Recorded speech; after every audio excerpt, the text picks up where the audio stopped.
Hidup makin berat di masa yang penuh dengan ketidakpastian dan perubahan yang cepat. Ditambah dengan tantangan pandemi yang belum kunjung terlihat ujungnya.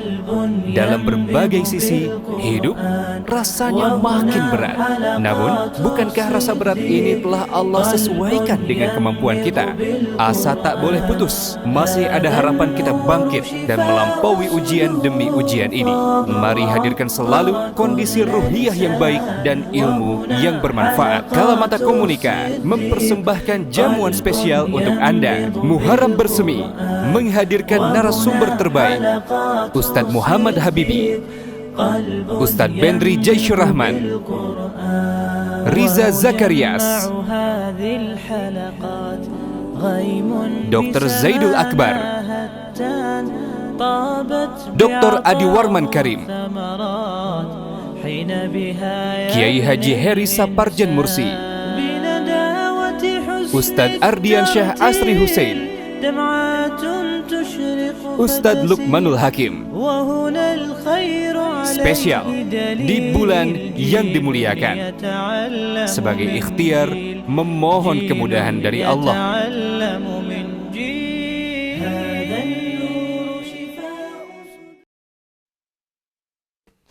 Baik, kita akan buka webinar bersama dengan Dr. Zaidul Akbar insyaallah sesaat lagi. Mohon izin untuk menyapa terlebih dahulu Bapak Ibu dan juga pemirsa yang sudah hadir. Alhamdulillah. Bismillahirrahmanirrahim.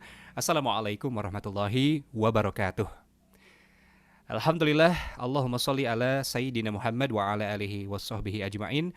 Rabbi syrah li sadri wa yassir li amri wahlul 'uqdatam min lisani yafqahu qawli. Alhamdulillah, tentu kita pun memohon kepada Allah Subhanahu wa taala kesehatan yang berbuah afiah, yang berbuah manfaat. Allahumma afini fi badani, Allahumma afini fi sam'i, Allahumma afini fi basari. Di masa pandemi ini Masya Allah, salah satu bidang yang sangat diuji oleh Allah Subhanahu wa taala dalam hidup kita adalah bidang kesehatan tentu saja. Kesehatan rasanya menjadi sesuatu hal yang sangat dirindukan, sesuatu hal yang sangat dirasa mahal bagi sebagian. Mungkin di antara Bapak Ibu juga ada yang sempat menjadi penyintas COVID-19. Masya Allah ya, ketika itu terjadi, luar biasa kita mengingat kembali nikmat sehat yang selama ini Allah karuniakan kepada kita sepanjang hidup. Mungkin kalau misalnya kita hitung-hitung ya sahabat-sahabat semua, sakitnya kita selama hidup mungkin hanya beberapa kali saja. Tapi ketika sakit itu hadir, maka Masya Allah kita merasakan begitu besar nikmat Allah Subhanahu wa ta'ala sehat itu yang telah Dia karuniakan kepada kita. Semoga kita pun mampu untuk mensyukuri ketika kita dikaruniakan sehat, yaitu dengan tetap menjaganya, dengan menunaikan sunnah-sunnah Rasulullah Shallallahu Alaihi Wasallam yang berkaitan dengan kesehatan. Dan kalau misalnya kita sedang diuji dengan sakit, semoga sakitnya kita bisa menjadi jalan untuk semakin dekat dengan Allah Subhanahu wa taala. Begitu juga dengan sehat, tidak lantas kita pun menjadi sombong karena kita sedang sehat, kita makan saja apapun yang kita suka begitu. Dan ya subhanallah, boleh jadi kita tidak terasa menzolimi diri sendiri. Nah, maka dari itu insya Allah kita akan coba berbincang di kesempatan kali ini bersama dengan narasumber yang saya yakin sudah tidak asing bagi Bapak Ibu sekalian, dan saya yakin juga tadi beberapanya sudah ada yang memiliki karya beliau, buku-buku mulai dari Jurus Sehat Rasulullah, buku beliau yang pertama, lalu juga buku beliau yang kedua Resep Sehat JSR, dan juga ada JSR Ramadan, buku yang ketiga beliau. Alhamdulillah, saya yakin juga Bapak Ibu sudah merasakan manfaatnya, sudah dipraktikkan di rumah, dan sudah sudah istiqomah juga untuk menunaikannya. Kalaupun misalnya belum istiqomah, kita insya Allah akan menambah semangat kita juga untuk tetap menjaga pola hidup sehat sebagai bentuk syukur kita kepada Allah Subhanahu wa taala atas kesehatan yang kita nikmati hari ini. Mari kita awali terlebih dahulu dengan bersama-sama melafazkan basmalah. Bismillahirrahmanirrahim.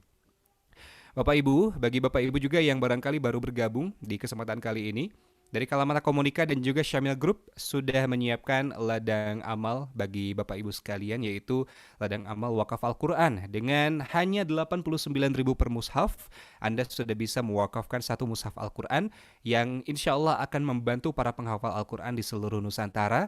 dan insya Allah ini juga dalam rangka ikhtiar mengentaskan buta huruf Al-Quran di Indonesia. Silahkan nanti insya Allah dalam perjalanannya Anda juga bisa lihat virtual background saya. Di sana sudah ada rekening yang bisa Bapak Ibu manfaatkan untuk berpartisipasi dalam program ini. Sedikit saya kenalkan dari Dr. Zaidul Akbar. Saya merujuk ke halaman Wikipedia. Kalau ada yang keliru mohon dikoreksi, dokter ya. Beliau, alhamdulillah, Dr. Zaidul Akbar, seorang dokter pendakwah Islam dan juga pengobatan sunnah Indonesia. Beliau juga penggagas konsep JSR dan salah satu pendiri dari dan ketua umum juga dari Perkumpulan Bekam Indonesia atau PBI serta pengurus Pusat Asosiasi Pengobat Tradisional Indonesia atau Insya Allah di kesempatan kali ini beliau akan berbagi bagaimana tips-tips agar tetap sehat di masa pandemi yang sudah hampir 2 tahun ya kita rasakan. Mudah-mudahan banyak ilmu yang bermanfaat yang kita dapatkan. Mohon izin saya sapa dulu Dr. Zaidul Akbar. Assalamualaikum warahmatullahi wabarakatuh, dokter. Assalamualaikum warahmatullahi wabarakatuh. Ahi, Syukuri, Masya Allah. Assalamualaikum. Alhamdulillahirrahmanirrahim. Sudah sekian lama tidak jumpa, ketemu lagi di sini. Bagaimana Kaifah Haluk? Alhamdulillah, khair, Insya Allah. Alhamdulillah. Alhamdulillahirrahmanirrahim. Sedang di rumah dokter ya? Kebetulan posisi ini masih di Jambi, jadi karena kemarin Masih di Jambi baru. ya, betul. Iya, kami juga sudah mendapatkan informasinya turut berduka dokter atas wafatnya ibunda tercinta dari Syamil Group dan juga dari kami semua. Semoga Allah Subhanahu wa taala menerima amal beliau dan juga mengampuni dosa-dosa beliau insya Allah. Berkumpul kembali di Ya, syurga Allah Insya kita Allah. semua. Baik, mohon izin dokter, alhamdulillah meskipun dalam kondisi agak berduka tapi dokter masih sempat untuk berbagi nih bersama dengan kita semua. Mudah-mudahan ini bisa menjadi salah satu apa ya, salah satu inspirasi juga bagi kita agar bisa tetap sehat di kala pandemi yang berkepanjangan dan menjadi ilmu yang bermanfaat juga. Mungkin di awal dokter karena pandemi ini cukup berkepanjangan ya dan banyak orang juga yang sudah jenuh sebetulnya dengan pandemi ini, apalagi PPKM yang cicilannya belum jelas sampai kapan, subhanallah ya. Banyak orang yang jadinya stres menyikapi ini semua dan tentu saja kalau sudah stres kan dampaknya juga ada pada kesehatan kita sedikit banyaknya. Di awal mungkin dokter bisa menyampaikan bagaimana sih kita perlu menyikapi ini semua dok, pandemi yang berkepanjangan dan juga kondisi kesehatan yang betul-betul diuji sekarang. Sambil menyapa juga pemirsa yang sudah bergabung. Baik, Bismillahirrahmanirrahim. Assalamualaikum warahmatullahi wabarakatuh. Atuh. Alhamdulillah, wassalatu wassalamu ala rasulillah wa ala alihi wa sahbihi wa man wala. Asyhadu an la ilaha illallah wa la syarika lah. Wa asyhadu anna Muhammadan abduhu wa rasuluhu la nabiyya ba'dah. Allah Ta'ala fil Qur'anil Karim, a'udzu billahi minasyaitonir rajim. Ya ayyuhallazina amanu taqullaha haqqa tuqatih wa la tamutunna illa wa antum muslimun. Berlimpah rasa syukur kita pada Allah Subhanahu wa taala di hari-hari yang terbaik di bulan Muharram ini. Allah masih memberikan kesempatan kita semua untuk hadir menumpang hidup di buminya ini, menumpang hidup untuk mendapatkan oksigen yang Dia ciptakan, menumpang hidup untuk menikmati udara, kesejukan, kehangatan matahari di pagi hari. Menumpang hidup di bumi ini tidak lain tidak bukan untuk menjalankan dua amalan besar dari Tuhan semesta alam, yaitu menjadi Abdullah dan menjadi Khalifah fil ardh. Dan tentunya dua amalan ini bukan hal yang kecil dan sederhana, tapi sebuah amalan yang sangat-sangat besar faedahnya atau mungkin manfaatnya untuk kita baik di dunia maupun di akhirat nanti insya Allah. Tidak lupa kita bersalawat kepada Nabi Muhammad Sallallahu Alaihi Wasallam. Allahumma sholli wa sallim wa barik alaih, dan semoga salawat serta salam itu terlimpah juga kepada seluruh kaum muslimin yang juga mengimani beliau Sallallahu Alaihi Wasallam. Pertama, jazakumullah khair atas undangan dari teman-teman Syamil Group ya, yang hari ini memberikan kesempatan saya untuk bicara, dan tentunya bukan sekedar bincang-bincang biasa ya, tapi harapannya apa yang kita bincangkan atau mungkin diskusikan bersama moderator kita pagi hari ini Ustaz Zikri Muhammad menjadi sesuatu yang bermanfaat. Baik, bicara tentang pandemi seperti ini, kalau saya pribadi Jadi ada sempat disampaikan bahwa ada juga yang sudah mulai merasa apa ya, eh, capek, stres, Iya. segala macam. Maka sebenarnya Allah memberikan banyak sekali petunjuknya kepada kita semua. Ya, bahkan dalam kalau saya mengcounter bahasa atau kalimat tadi itu kan dengan sebuah kalimat dari Allah di surat Fussilat ya, dan yang kurang lebih artinya orang-orang yang mengucapkan Rabbunallah, ya. Tuhan kami adalah Allah, wala khaufun alaihim wala hum yahzanun. Mereka tidak takut dan mereka tidak bersedih. Kenapa hal-hal seperti ini perlu kita angkat menjadi sebuah apa ya, sebuah hal yang penting, karena memang penyakit yang ada saat ini ya, yang jauh lebih berat daripada pandemi ini, yaitu penyakit hati yang muncul akibat was-was, cemas, ketakutan yang luar biasa. Dan itu semua bisa terjawab dengan Al-Quran atau Iya. terjawab dengan apa yang disampaikan baginda Nabi SAW. Contoh mungkin sebuah problem yang sekarang menjadi hantu besar lah tanda kutip di kalangan sebagian orang, itu tentang rezeki ya, Iya. bahwa pandemi menyebabkan rezeki kami begini segala macam. Padahal Nabi SAW sudah menjelaskan kepada kita semua bahwa tidak akan dicabut nyawa seseorang hingga dicukupkan semua rezekinya ketika dia hidup di dunia, dan tidak akan bertukar uh, rezeki seseorang itu ya dengan orang yang lain, sehingga itu tidak membuat kita khawatir, was-was atau takut. Karena apa? Kita punya Allah Zat yang Maha Pemberi rezeki. Ini Iya. beberapa hal yang mungkin saya katakan situ ya. Jadi hal seperti inilah membuat kita harusnya, kita semua, bagi saya juga dan teman-teman semua yang menyaksikan acara ini, mitra-mitra channel Quran ya. Jadi dua hal yang mungkin kita harus betul-betul lakukan atau mungkin kuatkan lagi kepada diri kita, yaitu fakiru ilallah, kembali pada Allah. Kenapa saya harus katakan ini? Karena sekarang tidak ada satupun yang bisa menjamin apapun ya.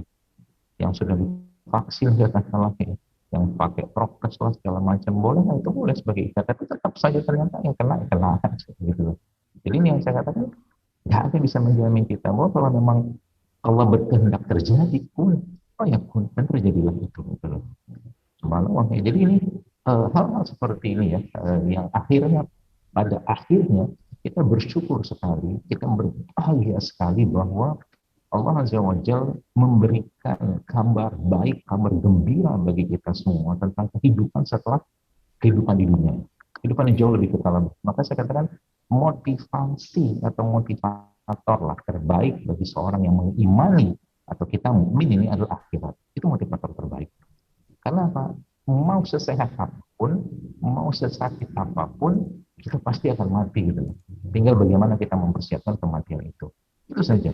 Jadi kalau kita semua sudah mulai merasakan vibrasi akhirat dalam diri kita, maka inilah saatnya kita mengencangkan kembali sinyal-sinyal kita kepada Allah, memperbaiki adab kita kepada Allah. Ya, itulah jawaban daripada semua ini. Ya, kalau mungkin saya katakan apa jawaban dari semua, apa mungkin apa solusi dari semua pandemi ini atau keadaan pandemi yang kita tidak tahu sampai kapanpun, dan kalau sampai kapanpun kita akan hadapi dengan iman, dengan senyuman, karena toh ini pasti akan berakhir, bumi ini milik Allah. Maka jawabannya sederhana, tapi inilah kunci dari kehidupan seorang mukmin, yaitu ketika mereka berada di dalam perut ya, kandungan ibunya, Allah bertanya kepada mereka, alastu birabbikum, apakah aku Tuhanmu? Qalu bala syahidna. Jadi kan kalau saya mengatakan itu, saya zikir ini instalasi ketauhidan gitu kan. Instalasi ketauhidan yang sudah dibenamkan Allah di dalam perut manusia yang pernah ada di dalam perut atau kandungan ibunya. Itulah jawabannya. Kenapa? Kalau sudah kita mengatakan Allah, wala khaufun alaihim wala hum yahzanun, enggak takut, enggak sedih gitu kan. Itu jadinya begitu. Sehingga kalau semua digantungkan pada Allah, dan tentunya kita memperbaiki adab-adab kepada Allah. Ya, lagi sehat, misalkan lagi sehat, ya tentunya kita perbanyak ibadah. Lagi sakit juga kita apa ya, apa yang bisa kita kerjakan dengan ibadah atau dengan keadaan kita sakit tersebut, kita tetap kerjakan. Ya, jadi jangan sampai lagi sehat nggak ada adab sama Allah atau kurang adab sama Allah, lagi sakit pun kayak begitu. Katakanlah sekarang semua dalam kondisi sedang sakit gitu kan, sakit kejiwaannya mungkin. Tapi itu pun tidak membuat mereka atau tidak membuat sebagian orang-orang akhirnya apa ya, mereka kembali pada Allah. Nggak, kapan kembalinya gitu loh. Kapan mau kembalinya? Ya. Lagi sehat nggak kembali, lagi sakit nggak kembali, gitu loh. Subhanallah. Ya, jadi saya melihat sendiri loh sekalian ya, teman-teman sekalian, betapa banyak ya kondisi itu kita temui di berbagai tempat sekarang. Jadi sehingga apa yang harus kita kerjakan dan kita lakukan ya, ya mari kita memperbaharui katakanlah iman kita. Ya, mungkin ada doa yang bisa kita baca, ya itulah sebenarnya jawaban-jawaban dari semua keadaan ini. Ya, kita baca Allahumma aslih li dini lazi wa ismatu amri wa aslih li aslih li akhirati fiha ma'adi seterusnya seperti itu. Gitu mungkin. Sedikit. Betul ya, masya Allah. Jadi kuncinya adalah fafirru ilallah, berlari kembali kepada Allah Subhanahu wa taala, baik itu ketika kondisi sehat ataupun ketika kondisi sakit. Muaranya perlu dikembalikan kepada Allah Subhanahu wa taala, dan efeknya tadi tidak ada ketakutan dan tidak ada kesedihan ya, dokter ya. Betul. Betul, betul. Ah, Masya Allah.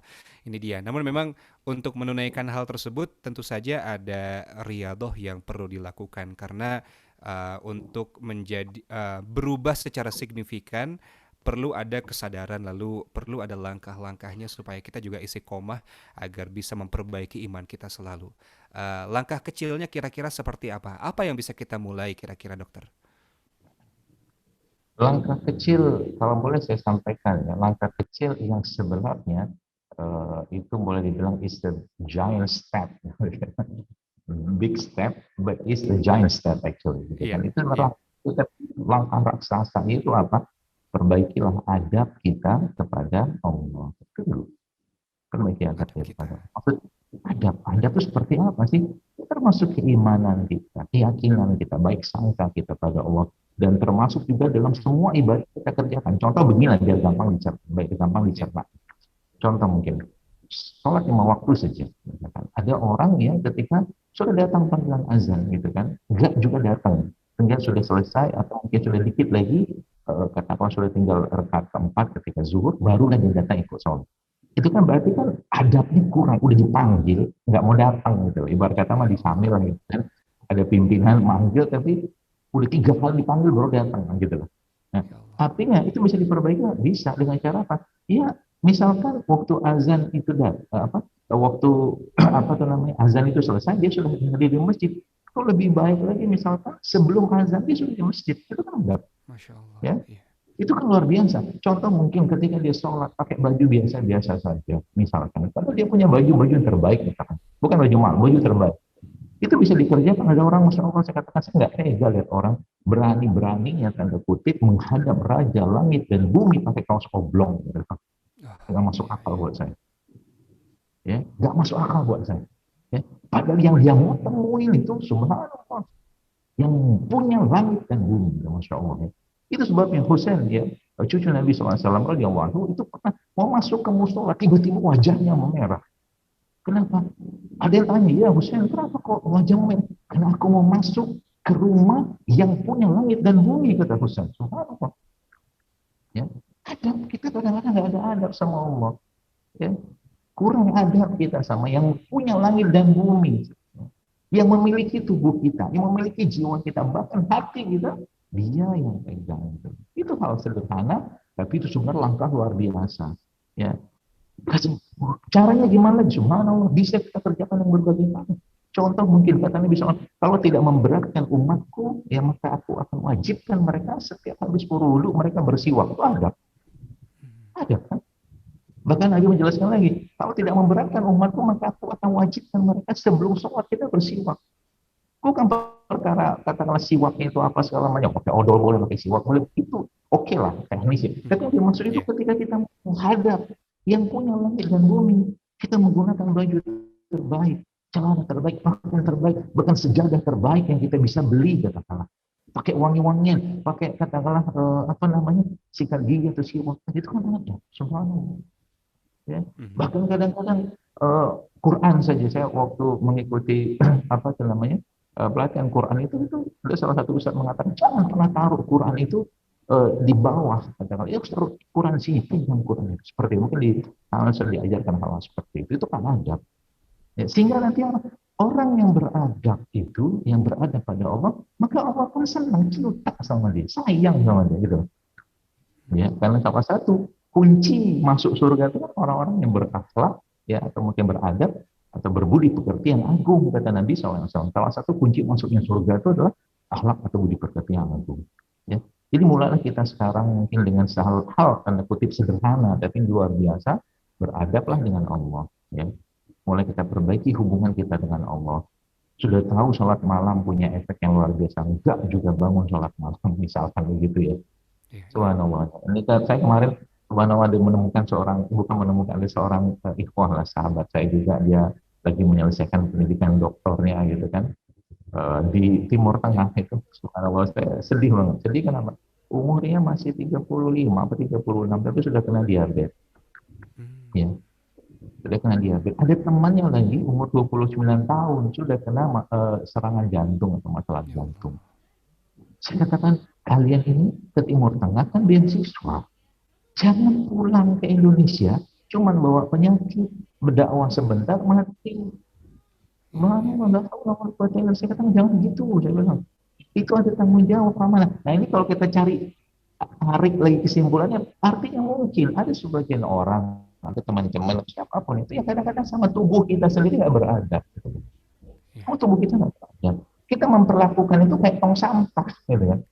Bukan seperti rumah yang bagus dan bersih ya, yang harus kita jaga tiap hari. Bukan, tapi tong sampah. Makan lagi, masuk lagi, udah berlebihan yang dimakan juga bermasalah, gitu kan? Seperti itu mungkin. Allahu Akbar. Jadi evaluasi nih selama PPKM, kalau misalnya ada yang di rumah saja, bagaimana? Stok cemilan masih aman? Kalau misalnya tergerak terus untuk makan terus, Allahu Akbar. Tadi diingatkan oleh Dokter Zaidul Akbar, boleh jadi selama ini mungkin kita menganggap tubuh kita ini seperti tong sampah, Masya Allah ya. Dan biasanya kalau misalnya mendapatkan kesadarannya itu dokter kalau sudah sakit. Betul, betul. Dan subhanallah dari Kalau Zikri, masih Mas, sehat biasanya nggak sadar tuh, ada masih sehat begitu ya. teman saya Iya, ceritakan itu akhirnya kan dia konsul dengan iya, saya berikan panduan begini-begini segala macam. Saya katakan subhanallah dokter, iya. masya Allah. Dia bilang badan saya itu sekarang jauh lebih enak, lebih sehat. Gitu. Setelah dia mengubah sedikit saja. Iya. Hanya sedikit, itu bukan cuma sekedar pola makan. Dia cerita, ya kadang-kadang sholat malam juga bolong. Dan sekarang dia jam 3 malam sudah mandi, masya Allah, Masya siap Allah. bertemu. Oh gitu loh. Iya, Begitulah hikmah. iya, iya. Allahu Akbar ya. Mengubah sedikit kebiasaan kita, mengubah sedikit adab kita, baik itu kepada Allah ataupun kepada diri kita sendiri, kepada tubuh kita. Insya Allah ini bisa menjadi sebuah giant step begitu untuk perubahan yang signifikan dalam hidup kita, termasuk dalam hal kesehatan. Kalau misalnya kita melihat beberapa waktu yang lalu kan kondisi grafik COVID cukup meninggi. Banyak yang ternyata sempat terkena juga, sempat menjadi penyintas. Ada yang sedang isolasi mandiri mungkin sekarang. Ada sebuah nasihat tidak dari dokter bagi sahabat-sahabat kita yang mungkin sedang menyimak dalam kondisi yang sakit atau mungkin sedang menemani saudaranya yang terbaring sakit, dokter? Baik. Jadi begini ya, Islam adalah agama yang sangat erat dengan ilmu. Ya. Maka di samping kita memahami apa yang disampaikan Allah tentunya sebagai landasan akidah kita dan tentunya dijelaskan oleh baginda Nabi SAW, maka kita juga harus memahami secara keilmuan. Ya. Karena kan di zaman dulu nggak ada tuh virus kayak begini ya. Kita nggak tahu seperti Iya, itu. Kita update ya dengan info. Jadi kayak contoh misalkan bagaimana katakanlah memandang katakanlah virus ini, si COVID ini katakanlah secara keimanan, maka pandanglah secara akidah. Pandanglah secara akidah. Itu yang pertama. Artinya kalau secara akidah apa? Tidak ada musibah atau apapun terjadi kecuali dengan izin Allah, kan gitu kan akidah. iya, Nah, iya. lalu pandanglah secara dalil ya, dari Nabi SAW, ya, bahwa Nabi katakan banyak sekali pedoman Nabi lama suatu insya Allah, ya, Nabi katakan jangan apa nggak basah, nggak apa-apa gitu ya. Syafakumullah, syafakumullah, semoga sembuhkanmu ya. Atau Nabi mengatakan juga bahwa tidak ada penyakit yang tidak dapat disembuhkan. Ya, seperti itulah ya. Jadi kita jadi dari Allahnya ada, kabar dari Allahnya ada, dan faizah itu bahwa yasfin juga ada dari Allah gitu kan, dari nabinya juga ada kabarnya, dan dari secara keilmuan apa yang kita bisa jadikan panduan. Kalau dari Allah serta nabinya pasti benar itu semua. Ya. Dan itu harus menjadi kabar gembira yang menyenangkan kita secara keimanan. Ya. contoh, sebelum saya masuk yang ketiga. Jadi secara Baik. ilmunya kayak apa? Saya subhanallah melihat dengan mata kepala saya sendiri. Ada orang yang sedang sesak napas ya. Ya sakitnya saya tidak tahu apa, entah COVID ini atau apapun lah kita nggak tahu. Tapi saya melihat ketika dia membaca Al-Quran, itu tiba-tiba saturasi oksigennya meningkat. Subhanallah, dari 60 jadi 95 something lah. Masya Allah, tabarakallah. Mata saya melihat. Kenapa? Ya itu sudah pernah saya jelaskan juga secara keilmuan. Ketika orang baca Al-Quran, dia tarik nafas, keluar nafas, tarik nafas, keluar nafas. Itu kan ada pertukaran oksigen. Maka ketika orang itu sedang ya sakit, sebenarnya ya, katakanlah si COVID ini sekarang, maka harusnya dia kerjakan bukan cuma mendengarkan Al-Quran dari orang lain, perbanyaklah membaca Al-Quran. Iya, Kenapa? iya, Ada janji Allah di sana kan gitu. iya, Allah bilang iya. apa dalam Al-Quran? Bahwa dalam Al-Quran itu dapat kesembuhan, munazzilul Al-Quran wa syifa, kan seperti itu. Ya, jadi itu salah satu contohnya, gitu kan? Terjadikan pertukaran oksigen, karbon dioksida, kemudian tarik nafas, turun nafas, begitu seperti itu. Maka ada bacaan Quran dengan tajwid, dengan kafir segala macam. Ya. Iya. Nah, itu salah satu contoh. Lalu yang kedua apa? Sekarang apa itu namanya? Secara keilmuan kayak apa? Kita harus tahu Bapak Ibu sekalian. Dan kita mungkin sudah tahu bahwa yang namanya virus. Virus itu self-limiting disease. Gitu kan. Dia penyakit yang bisa sembuh dengan sendirinya. Nah, terus apa yang dikhawatirkan? Oke, ada yang dikhawatirkan. Betul, ada orang-orang dengan penyakit. Iya. Iya.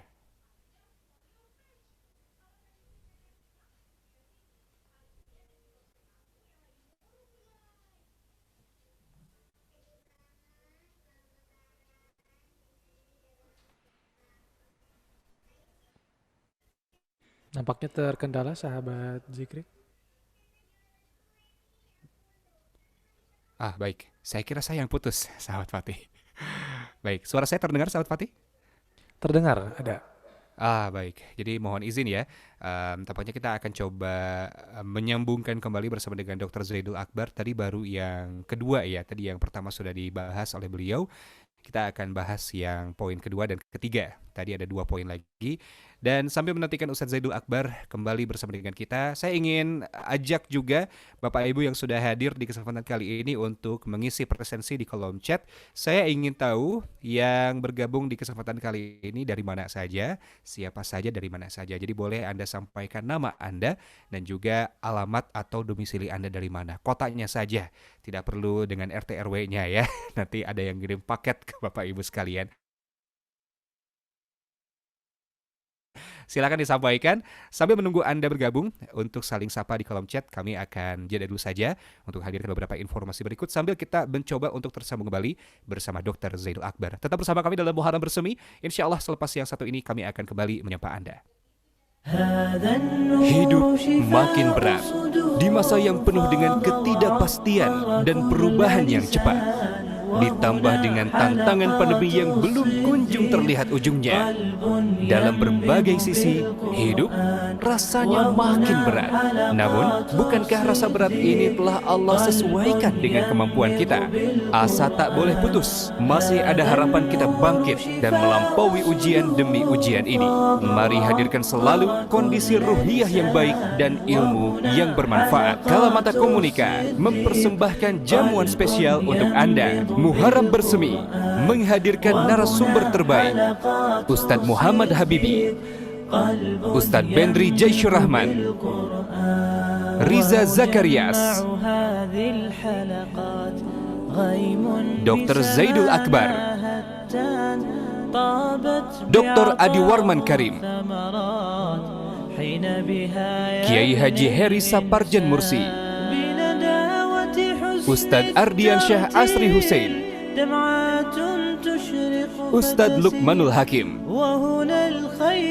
Spesial di bulan yang dimuliakan, sebagai ikhtiar memohon kemudahan dari Allah.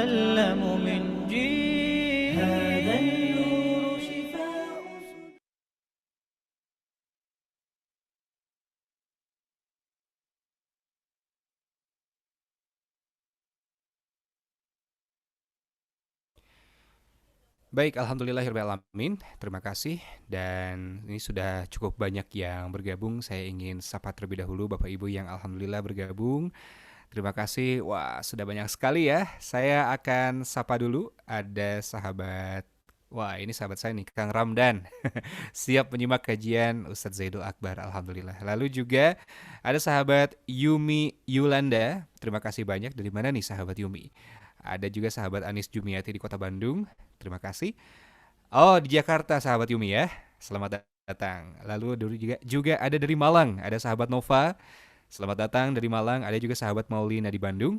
Terima kasih sudah bergabung. Sahabat ini di Depok. Bagaimana kabar Depok hari ini? Lalu ada dari Depok lagi ada sahabat Cahya Sari. Lalu ada Kang Yanto. Kang Yanto kalau disebut Kang biasanya dari Sunda nih. Dari Bandung Kang Yanto atau dari mana? Ada Teh Rima Sentosa. Masya Allah ini senior saya dari Unpad. Selamat datang Teh Rima. Lalu ada juga sahabat Hamlah di Singapura. Singapura ya, Espura itu ya. Khawatir saya keliru nih. Ibu Dila di Batam, selamat datang dari Batam jauh-jauh sekali ya. Ada juga yang tidak kalah jauh dari Tapanuli Selatan, sahabat Dina, selamat datang. Ada juga sahabat dari Bandung, sahabat Sujarwati dari Nunukan, Kalimantan Utara. Masih di luar Jawa ada sahabat kita Ibu Nuroni Kemas Ahmad di Okut, Sumatera Selatan. Masya Allah. Selamat datang ya. Ada sahabat Nizar juga dari Ciamis, sahabat EY atau sahabat Ai dari Jakarta. Sahabat Komat dari Bandung, selamat datang juga. Dari Bitung, Sulawesi Utara. Sahabat Yanto, ternyata Kang Yanto di Sulawesi ya. Masya Allah. Ada sahabat Risa dari Bandar Lampung. Lalu juga sahabat-sahabat yang lain. Terima kasih banyak. Sudah cukup banyak yang bergabung. Alhamdulillah. Kurang lebih ada 70-an ya yang bergabung dan nanti insya Allah akan terus bertambah. Bagi Bapak Ibu juga yang tertarik untuk bisa berinvestasi wakaf Al-Quran, mudah-mudahan ini juga menjadi jalan keberkahan hidup dan kemudahan-kemudahan datang dari Allah Subhanahu wa Ta'ala, termasuk kemudahan kita untuk menjaga kesehatan tubuh. Dan bagi Anda yang sakit, mudah-mudahan jadi jalan juga kesembuhan kembali. Ada kesempatan bagi Bapak Ibu untuk mendapatkan investasi tidak hanya di dunia saja, namun insya Allah hingga setelah kita hidup di dunia, yaitu di akhirat nanti, ada kesempatan untuk bisa berwakaf Al-Quran, berwakaf mushaf Al-Quran. Kita ada program wakaf 1000 Al-Quran hafalan dalam rangka mengentaskan buta huruf Al-Quran di Indonesia dan juga membantu para penghafal Al-Quran di seluruh penjuru Nusantara. Mushafnya ada di samping saya. Ini adalah Al-Quran hafalan Tikror, ukuran A5 dari Syamil Quran, senilai Rp89.000. Rp89.000 ini mungkin secara nominal kalau uang 89.000 dibawa ke mall, mungkin Anda akan habis begitu saja ya tanpa terasa. Tapi insya Allah ini nilainya akan terus bertambah seiring mushaf Al-Qur'annya dimanfaatkan oleh para penghafal Al-Quran. Dan pahalanya juga insya Allah Allah sudah siapkan untuk kita. Silakan transfer wakaf melalui rekening Bank Syariah Indonesia atau BSI dengan kode bank 451. Nomor rekeningnya boleh juga di-share di kolom chat, ada juga di virtual background saya. 766 676 6363. Sekali lagi, 766 676 6363 atas nama PT Kalamata Komunika Ideal 5. Silakan, mudah-mudahan menjadi kebaikan juga bagi kita semua yang menunaikan wakaf di kesempatan kali ini. Baik, sudah terhubung kembali dengan Dr. Zaidul Akbar. Mohon izin tadi sempat terputus tampaknya dokter. Ya, sinyal. Sudah, ya, Masya Allah. Sudah bisa menyimak kembali ya dokter ya? Baik, tadi baru satu poin dari 3 poin yang ingin disampaikan. Kita akan lanjutkan barangkali di poin yang kedua. Tadi dari awal lagi deh poin keduanya, khawatir cukup banyak yang terlewat. Silakan dokter. Baik, bismillah. Jadi Bapak Ibu sekalian, teman-teman saya hormati, poin kedua yang tadi kita bahas tentang bagaimana Nabi SAW menjelaskan tentang penyakit ya, bahwa tidak ada penyakit ya, lukuli da'in dawa, bahwa setiap penyakit itu pasti ada obatnya ya. Itu yang pertama. Lalu kedua, Nabi memberikan kabar gembira bagi orang-orang yang sedang sakit. Nabi katakan insya Allah itu salah satu. Jadi banyak sekali kabar-kabar. Jadi, nah ini yang tadi saya katakan kita kaitkan dengan yang ketiga secara keilmuan. Jadi mungkin sudah sempat dijelaskan bahwa virus ya, terutama mungkin COVID ini ya secara umum ya virus biasa ya, bahwa virus itu self-limiting disease ya, penyakitnya yang bisa sembuh dengan sendirinya. Nah, cuman memang ada beberapa hal yang mungkin kita perlu perhatikan. Contoh mungkin banyak orang mengatakan bahwa orang-orang yang kena virus ini akan memberat segala macam gitu kan perburukan ketika dia ada komorbid. Komorbid itu misalkan penyakit penyerta sebelumnya. Maka ketika ini ada, supaya nggak cemas, balikin dulu ke pertama dan kedua gitu loh. Bahwa Allah yang menyembuhkan, Allah yang menyehatkan. Kalau memang sudah waktunya sembuh, ya sembuh. Kalau enggak, ya kalau memang mati yang terbaik, ya udah pastikan Allah matikan dengan tanpa atau virus ini gitu loh. Sehingga kita orang-orang yang kena penyakit ini, katakanlah ke virus ini, atau penyakit apapun lah secara umum itu tidak cemas tiap hari, tidak cemas tiap saat gitu loh. Nah, lalu ilmu tadi saya katakan yang ketiga, poin ketiga itu ilmu dunia ya, terkait ilmu pengetahuan teknologi seperti itu. Maka poin yang selanjutnya bahwa kalau sudah bicara virus ya, maka secara umum yang ngobatinnya apa ya istirahat gitu loh. Jangan banyak aktivitas ya, istirahat dan ya tadi saya katakan jadi kalau mungkin saya boleh katakan Ustaz Zikri ya bahwa untuk menghadapi katakanlah virus ini katakanlah dua hal yang harus kita lakukan mungkin dua KPA. Nah, singkatan kayak aja, 2 KPA. 2 KPA itu apa? KPA yang pertama tadi saya jelaskan di awal, kembali pada Allah kan gitu. Ya, kembali pada Allah. Satu KPA yang pertama, kembali pada Allah. Itu sudah saya mungkin kita tidak perlu jelaskan ya bagaimana kita memperbaiki adab ibadah segala macam sama Allah keimanan kita sehingga yang akan muncul itu ketenangan ya. Kalau ketenangan itu belum muncul juga maka bisa jadi masih ada was-was syaitan, was-was yang sifatnya berasal mungkin dari pikiran kita, mungkin dari syaitan yang mengganggu kita. Karena ketenangan itu sejatinya bukan dari kita. Ingat, ketenangan itu bukan dari kita. Apapun yang kita kerjakan tidak akan bisa memberikan ketenangan kecuali Allah yang menurunkan ketenangan itu dalam diri kita. Apa buktinya? Oh jelas dalam surat Al-Fat yang kita baca itu kan Allah katakan wa nunazzilu minal Qur'an wa nunazzilu bukan wallazi anzala sakinata fi qulubil mu'minin. Dialah Allah yang turunkan dari atas ke bawah gitu.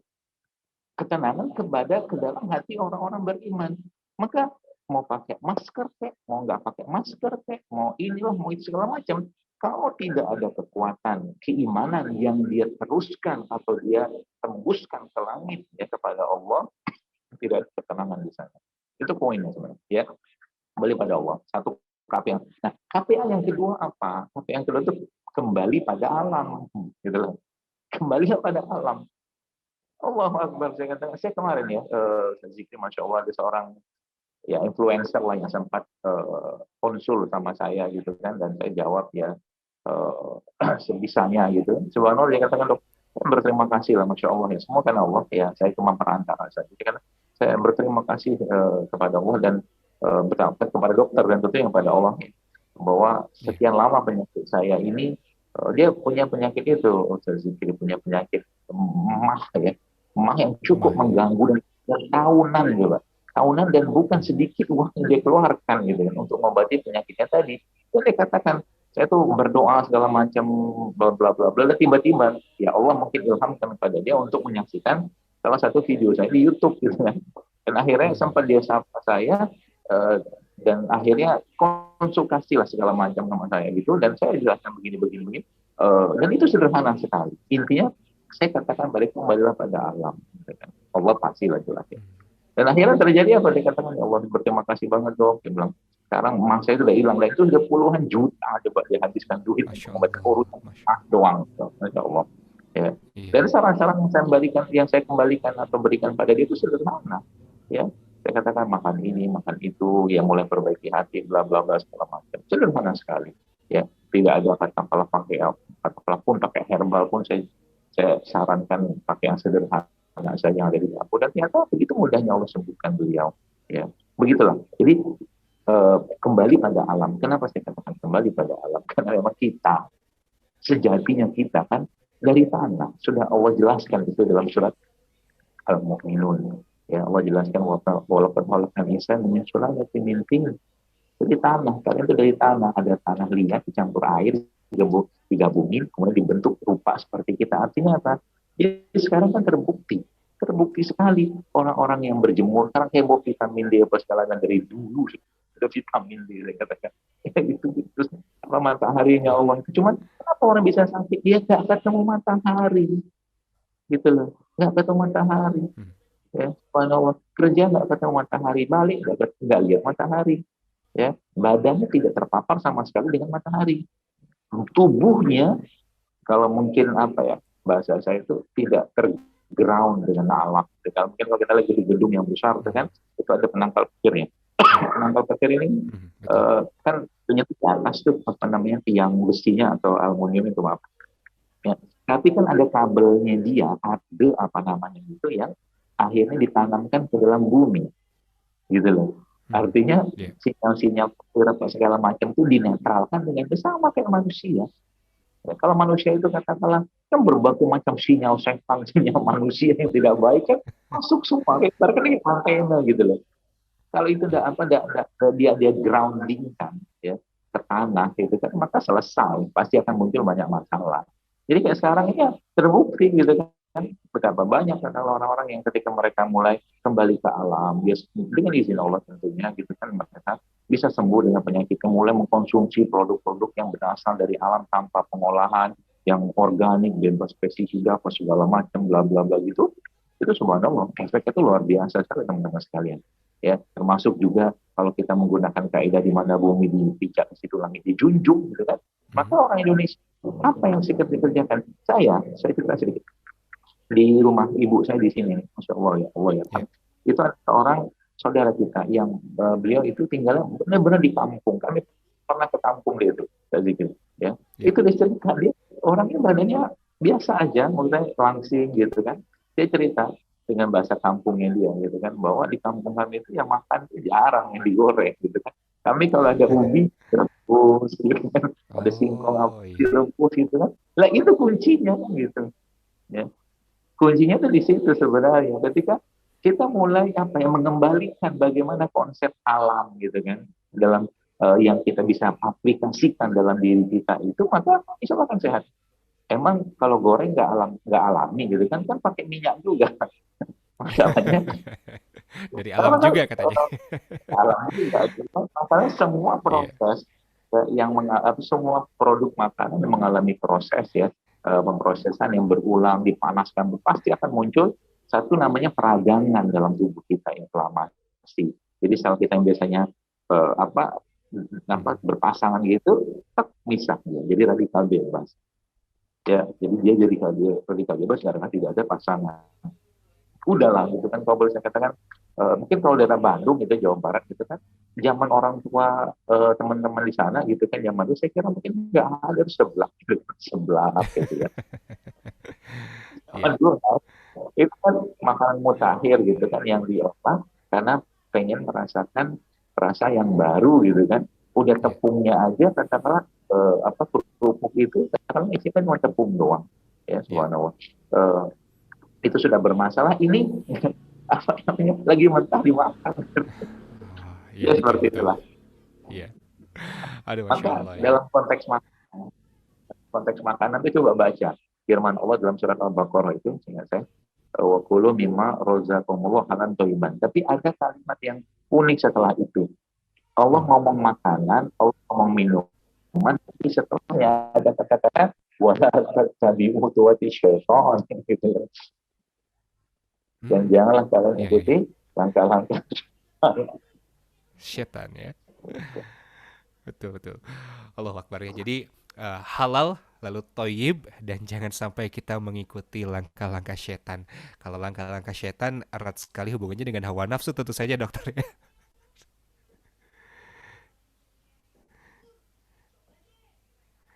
Iya, baik, masya Allah. Baik, dokter mohon izin, masih bisa mendengar suara saya dengan baik?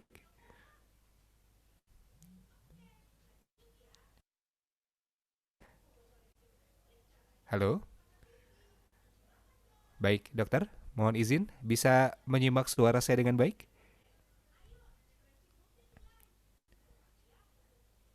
Baik,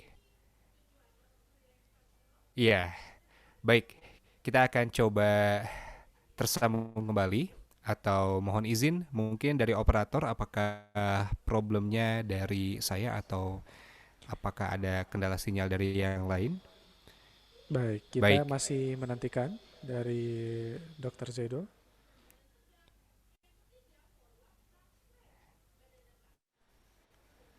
baik. Ya, sudah terhubung kembali sahabat Zikri, silakan. Baik, alhamdulillah. Sudah terhubung kembali dengan Dr. Zaidul Akbar. Mohon izin, tadi sempat ada sedikit kendala teknis. Jadi memang menjaga hawa nafsu juga ini menjadi salah satu kunci ya dokter ya untuk memastikan kita hanya mengkonsumsi hal-hal yang halal dan toyib begitu. Em, Kira-kira dokter muara yang diharapkan dari upaya-upaya kembali kepada Allah lalu juga kembali kepada alam ini seperti apa dan yang menjadi PR kan sebetulnya istiqomahnya ini dok ya. Tidak semua orang menganggap istiqomah itu mudah karena godaan itu sangat terjadi di mana-mana dari kanan, kiri, depan, belakang kita.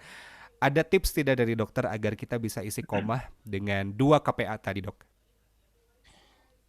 Baik, Bismillah. Jadi banyak sekali tipsnya sebenarnya yang bisa kita aplikasikan ya. Kalau tadi kita bicara tentang, tadi mungkin Ustaz Zikri menyatakan tentang itu berat istiqomah, ya memang berat ya. Kalau mau ringan mah namanya istirahat gitu kan, ya seperti itu. Betul, iya. Nah jadi apa yang harus kita lakukan? Seperti halnya iman saja, kata Rasulullah SAW ya. Iman itu kan naik turun gitu kan. Maka salah satu cara untuk menjaga iman itu tetap stabil dan terjaga adalah dengan cara apa? Dengan cara berkumpul dengan orang-orang yang baik gitu kan. Salah satunya. Artinya orang-orang yang bisa memberikan apa ya? Semangat keimanan untuk kita mungkin ya. Atau mungkin kalau ngobrolan itu bukan cuma sekedar tentang obrolan duniawi tapi hal-hal yang sifatnya positif. Itu kan salah satu iman. Atau salah satu yang menyebabkan iman kita itu stabil. Karena memang Nabi bahkan mengatakan ini urusan iman loh. Nabi katakan apa? Iman seseorang itu tergantung dengan siapa dia bergaul gitu. Masya Allah kan. Yeah. Sampai itu urusan iman, apalagi urusan duniawi yang sifatnya makanan-makanan kayak begini gitu kan. Ya makanya tapi itu kita bisa aplikasikan ke sana. Artinya apa?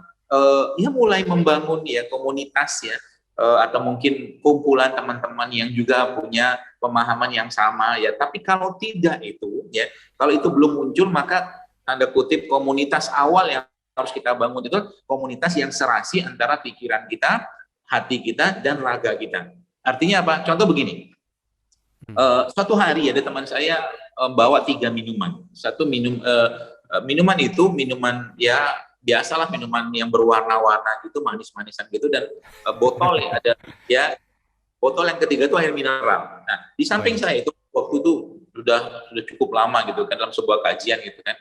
Akhirnya minuman yang berwarna itu dia kasih ke teman, ada ikhwah di situ satu, yang kedua juga dia kasih ke ikhwah yang di situ, dan yang ketiga air mineral, air putih itu dia kasih ke saya. Iya. Teman-teman bisa mendapatkan nggak pesan di sini apa? Pesannya apa? Ya orang itu kan sudah tahu identitas kita gitu loh. Dia sudah tahu kalau si Zaidul Akbar mah dikasih begituan nggak bakal mau. Nah, identitas itu Anda harus buat gitu loh. Iya. Jadi orang tuh udah tahu kalau kita kan ngobrol sama Ustaz Zikri gitu kan, sukanya mah dikasih wedang gitu kan, jahe, wedang apa gitu kan, dia nggak bakal suka tuh dikasih misalkan boba-boba misalkan ya. Iya. Itulah. Jadi identitas, dan itu dimulai dengan cara yang memang harus dipaksakan. Ya artinya tadi yang saya jelaskan di awal tadi bahwa memang untuk memulai suatu kebaikan itu ada kalanya ya kita memang harus memaksakan diri kita untuk tidak tunduk terhadap hawa nafsu kita. Ya. Jadi kalau itu sudah mulai terbentuk maka dia akan merasakan kenikmatan. Orang yang sudah merasakan kenikmatan katakanlah sholat malam misalkan atau mungkin membaca Al-Quran, dia tidak akan mau meninggalkannya barang 1 hari pun kan gitu. Ya sama juga dengan kalau kita bicara hidup sehat. Jadi kalau kita bicara secara keilmuan kata hidup sehat itu atau mungkin kebiasaan itu tercipta atau terbentuk dalam berapa lama? Kurang lebih 90 hari. Artinya apa? 90 hari Anda harus mujahadah. Gitu loh. Iya. 90 hari. Artinya apa? Semua hal-hal yang sifatnya mengurangi atau melemahkan ibarat kata jalur-jalur itu tuh dipotong atau ditutup gitu kan. Contoh mungkin di rumah, caranya gimana dokter? Ya fasilitas yang menyebabkan katakanlah tergoda itu dikurangi, misalkan rumahnya diperbanyak mungkin dengan sayuran, buah-buahan, camilan-camilan sehat, gitu kan banyak sekarang. Sekarang mungkin Jawa Barat, Bandung banyak sekali ya, camilan-camilan atau hal-hal yang produk makanan sehat itu insya Allah cukup banyak. Atau kalau mentok-mentok mah kembali ke makanan tradisional aja sama dulu orang tua kita mah udah aman deh itu. Pagi-pagi katakanlah, misalkan pengen makan, ya udah ubi rebus, singkong rebus, kacang rebus, jagung rebus kan gitu kan sehat tuh. Ya, daripada Sehat-sehat. dalam apa namanya dalam meja atau di meja makan kita itu misalkan ada satu bubur ayam gitu kan, oh satu piring penuh dan masalahnya bukan hanya bubur ayam, satu mangkok lagi isinya adalah kerupuk gitu loh. Iya betul. Satu mangkok lagi kerupuknya ya. Satu mangkok kan gitu kan. Nah, belum lagi cerita Iya. nih, apa tuh namanya tim campur kerupuk atau apalah bahasa mereka Oh, guyonan. Itu salah satu tipsnya ya. Di beberapa tips itu jadi memang pertama memang harus mujahadah. Dan maaf, iya. yang paling skala penting itu adalah innamal a'malu binniyat ya. Itu di atas semuanya. Jadi kita melakukan itu untuk apa? Wah, Iya. saya biar badan saya langsing lah, saya beresterak lah segala macam. Buat apa gituan? Tapi kita melakukannya kan untuk apa? Maaf, untuk kita bersyukur lah dengan apa yang Allah berikan kepada kita semua. Itu tubuh yang sempurna ini. Jadi itu salah satu cara kita untuk bersyukur gitu kan. Jadi ketika kita melakukan itu, kita dapat niat, kita dapat pahala maaf gitu. Bukan cuma sekedar healthy lifestyle seperti itu, bukan gitu kan. Seorang mukmin itu kalau berpikir pakai kerangka mukminnya, maka dia akan berpikir dengan kerangka manfaat gitu loh. Bukan cuma sekedar badan keren, badan sterek, badan langsing, bla bla glowing glowing segala macam. Buat apa gituan gitu loh. Tapi nggak dapat Iya. pahala. Ya, Hmm. kurang lebih seperti itu. Jadi ada niatnya, kemudian memaksakan dirinya, kumpul mulai membuka mulai menutup celah-celah yang bisa melemahkan semangat tadi ya, dan juga berkumpul dengan orang-orang yang sepaham. Saya kira mungkin di Syamil juga kabar-kabarnya, mudah-mudahan istiqomah gitu ya. Di Iya. di dapur atau di warung itu sudah mulai ada tuh jualan-jualan seperti itu ya. Yang Iya. pasti begitu. Betul.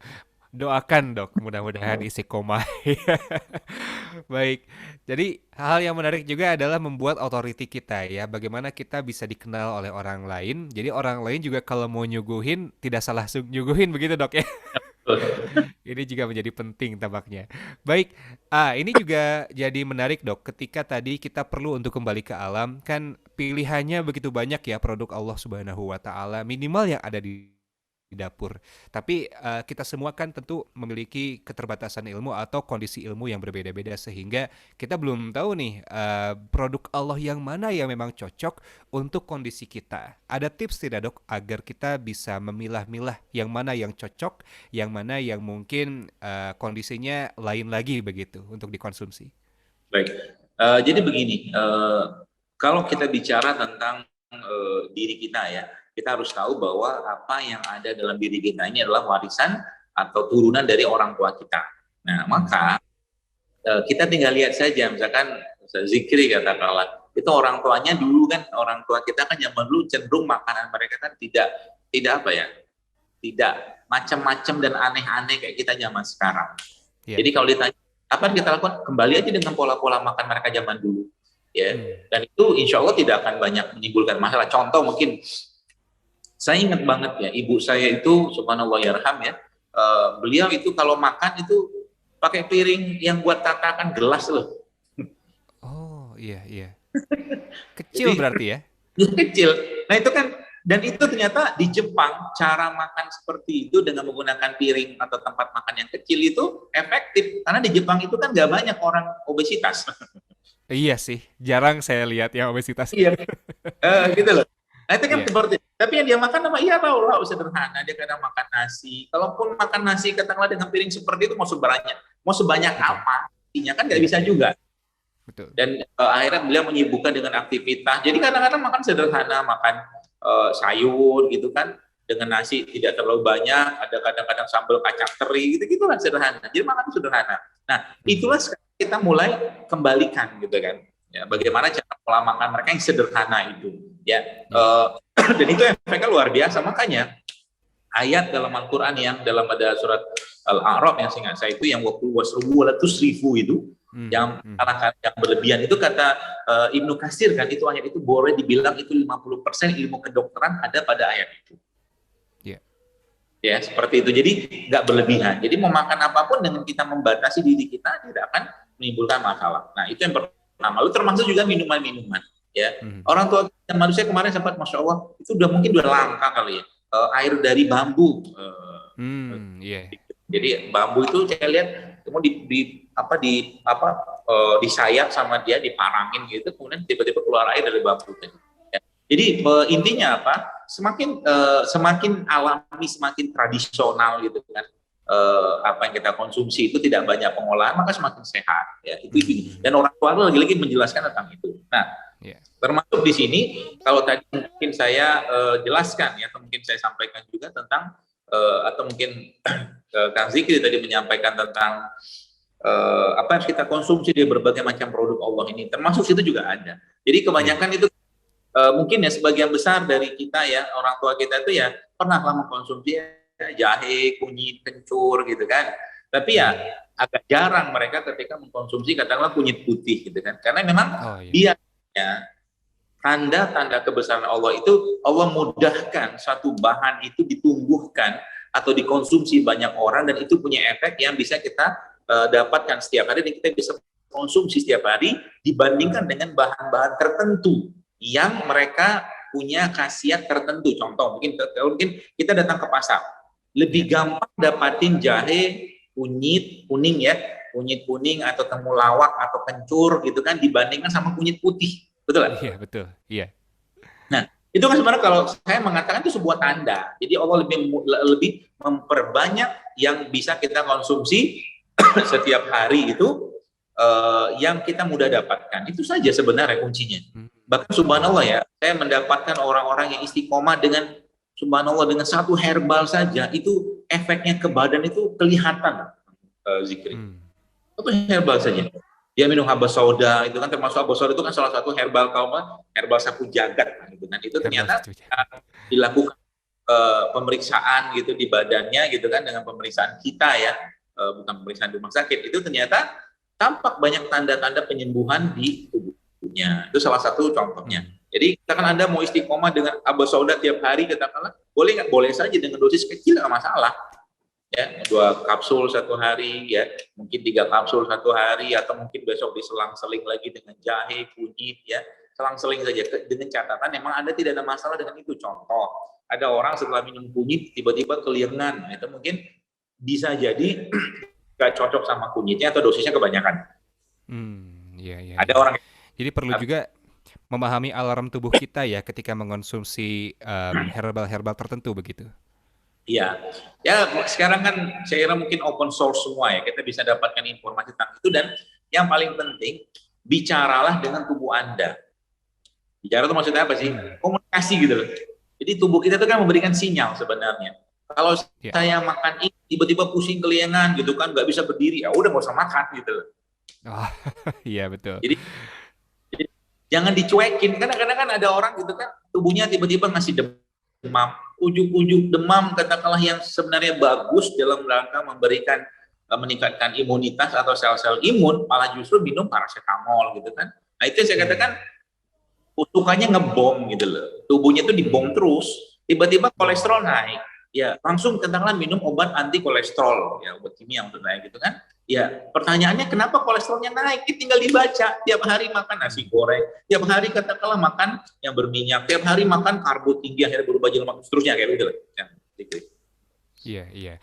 Jadi rujuk kembali apa sebab terjadinya kondisi tersebut ya, akar masalahnya mungkin yang dirujuk begitu, tidak langsung seperti pemadam kebakaran tadi ya Dok ya, langsung dibom-bom lagi begitu. Masya Allah. Nah, berkaitan dengan tadi juga Dok, tadi kan ada apa ya, ada nasihat-nasihat bagi yang sedang diuji dengan sakit di kala pandemi ini. Ada juga mungkin ya alhamdulillah biidznillah kondisinya alhamdulillah sehat, tidak ada masalah dengan kondisi pandemi dari segi kesehatan.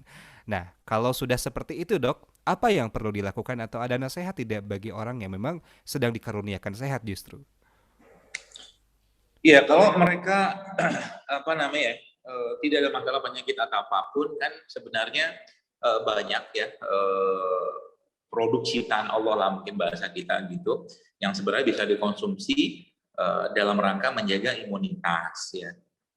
Dan ini tuh tidak memberikan atau tidak menimbulkan efek. Artinya kalau dia minum atau dia konsumsi, apa yang terjadi? Apakah dia justru malah berlebihan imunitasnya? Enggak. Jadi kunci lagi-lagi kuncinya adalah kita mengenal contoh contoh-contoh bahan-bahan yang kita bisa konsumsi tiap hari yang punya efek jangka panjang yang baik. Contoh kan gampang gini, madu katakanlah kita udah sering dengar gitu kan, madu itu kan mengandung apa?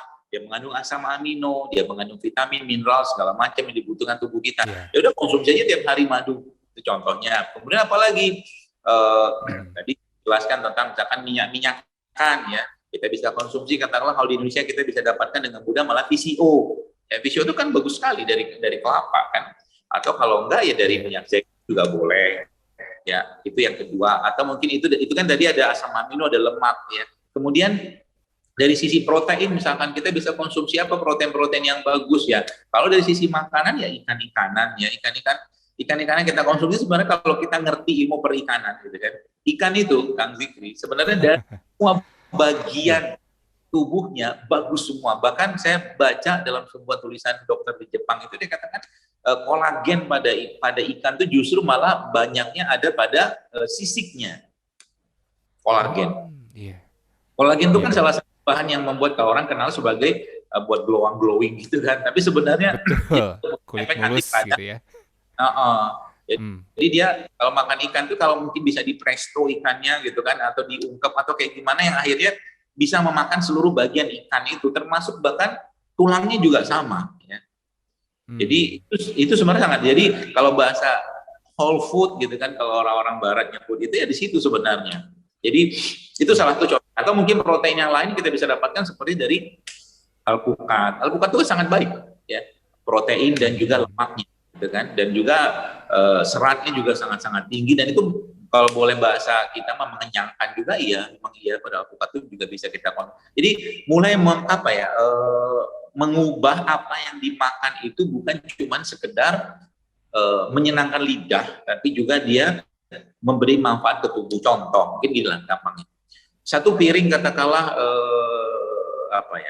satu mangkok lah bubur ayam gitu kan, dengan ada kerupuk segala macam lah komplit paketnya itu dengan satu piring katakanlah misalkan alpukat yang kita kerok gitu kan, alpukat yang kita potong kita kerok, lalu kita tambahkan madu di sana sedikit ya, atau kita tambahkan sedikit dengan kacang-kacangan yang sehat ya, itu jauh lebih bermakna untuk tubuh kita yang alpukat tadi daripada si bubur ayam tadi. Kenapa? Bubur ayam itu kan ya kan dokter, bubur ayam kan ada protein juga dari mana? Dari ayamnya. Iya betul, berapa suwir gitu loh. Betul ya. Jadi iya. kudu cerdas juga dalam makan gitu loh. Jadi bukan cuma sekedar makan gitu kan. Bahkan kalau saya lagi nginep di hotel, Kang Zikri itu kadang-kadang makan bubur ayam makan, tapi yang saya makan saya ambil kuahnya biasanya. Saya suka kuahnya karena kuahnya kan banyak bubuk tuh, banyak rempahnya. Terus saya banyak dalam kuah itu dalamnya kan mangkok kecil gitu kan, mangkok kangkung gitu ya, saya banyakin daun-daun seledri. Saya tambahkan sedikit kacang-kacangan gitu kan. Dan saya ambil telur gitu kan, telur saya tambahkan cabai sedikit. Nah itu buat saya itu nyaman sekali di badan. Beda kalau seandainya adalah kadang-kadang saya pengen makan kayak lontong Padang gitu kan, ada keinginan itu ada. Terus saya paksain makan. Habis makan tuh ya Allah ya Rahman, itu saya hampir setengah hari badan itu beratnya minta ampun. Berat kayak males ngapa-ngapain, kayak seluruh saluran saya itu kesumbat gitu kan. Bukan malah lontong Padang ya, tapi masalahnya adalah lemaknya yang ada pada lontong tadi ya, dari santannya dan juga karbohidratnya gitu kan. Jadi kalau mau makan lontong Padang boleh nggak? Ya boleh aja. Judulnya icip-icip gitu kan. Jangan satu piring itu dimakan. Ya misalkan pengen lontong Padang udah makan ya. 2-3 potong lontongnya itu udah cukup gitu. Seperti itu. Baik. Jadi ya itu dia ya, kita lebih paham tampaknya untuk bisa membatasi diri kita, lebih tepatnya mungkin mengendalikan diri ya dalam mengonsumsi makanan-makanan tersebut. Baik, alhamdulillah. Kita juga ingin membuka kesempatan nih bagi Bapak Ibu, saudara-saudara yang ingin menyampaikan pertanyaan mengenai pandemi ini atau tips agar senantiasa sehat dalam menghadapi pandemi. Boleh Anda sampaikan pertanyaannya melalui kolom chat di Zoom atau juga melalui kolom Q&A yang bisa disampaikan. Di sana bisa Anda sampaikan nama Anda, lalu juga domisili Anda, dan juga pertanyaannya kira-kira apa saja. Dokter, kita tampaknya perlu rehat dulu, barangkali perlu minum dulu juga. Insya Allah kami akan hadir kembali selepas informasi berikut ini. Hidup makin berat di masa yang penuh dengan ketidakpastian dan perubahan yang cepat, ditambah dengan tantangan pandemi yang belum kunjung terlihat ujungnya. Dalam berbagai sisi, hidup rasanya makin berat. Namun, bukankah rasa berat ini telah Allah sesuaikan dengan kemampuan kita? Asa tak boleh putus. Masih ada harapan kita bangkit dan melampaui ujian demi ujian ini. Mari hadirkan selalu kondisi ruhiyah yang baik dan ilmu yang bermanfaat. Kalamata Komunika mempersembahkan jamuan spesial untuk Anda. Muharram Bersemi menghadirkan narasumber terbaik, Ustadz Muhammad Habibi, Ustadz Bendri Jaisyur Rahman, Riza Zakarias, Dr. Zaidul Akbar,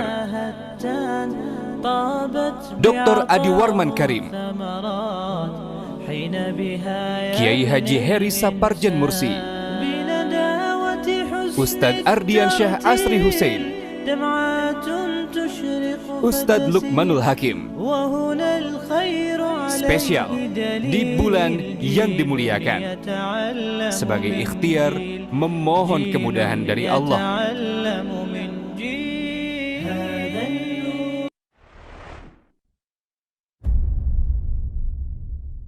هذا النور شفاء صدور فاض وعطر كل لسان وهنا حلقات الصديق قلب ينبض بالقرآن وهنا حلقات الصديق قلب ينبض بالقرآن هذا النور شفاء صدور فاض وعطر كل لسان وهنا حلقات الصديق قلب ينبض بالقرآن وهنا حلقات الصديق قلب ينبض بالقرآن ومجمع هذه الحلقات غيم بسمانا هتان طابت بعطاه الثمرات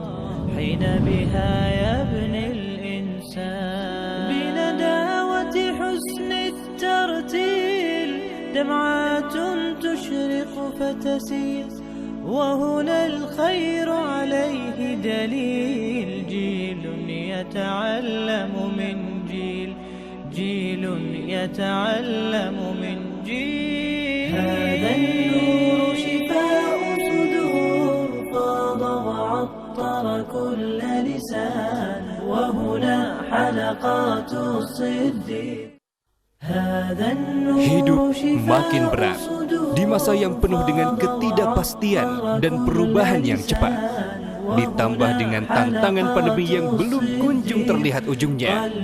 Dalam berbagai sisi, hidup rasanya makin berat. Namun, bukankah rasa berat ini telah Allah sesuaikan dengan kemampuan kita? Asa tak boleh putus. Masih ada harapan kita bangkit dan melampaui ujian demi ujian ini. Mari hadirkan selalu kondisi ruhiyah yang baik dan ilmu yang bermanfaat. Kalamata Komunika mempersembahkan jamuan spesial untuk Anda. Muharram Bersemi menghadirkan narasumber terbaik, Ustadz Muhammad Habibi, Ustadz Bendri Jaisyur Rahman, Riza Zakarias, Dr. Zaidul Akbar, Dr. Adi Warman Karim, Kiai Haji Heri Saparjan Mursi, Ustadz Ardiansyah Asri Hussein, Ustadz Lukmanul Hakim. Spesial di bulan yang dimuliakan, sebagai ikhtiar memohon kemudahan dari Allah.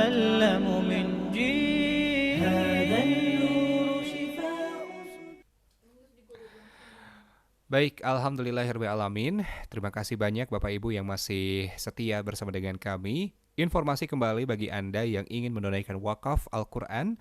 insya Allah dari Kalamata Komunika dan juga Syamil Group masih membuka kesempatannya bagi Bapak Ibu sekalian dengan nilai 89.000 per mushaf. Ini boleh lebih dari satu juga ya.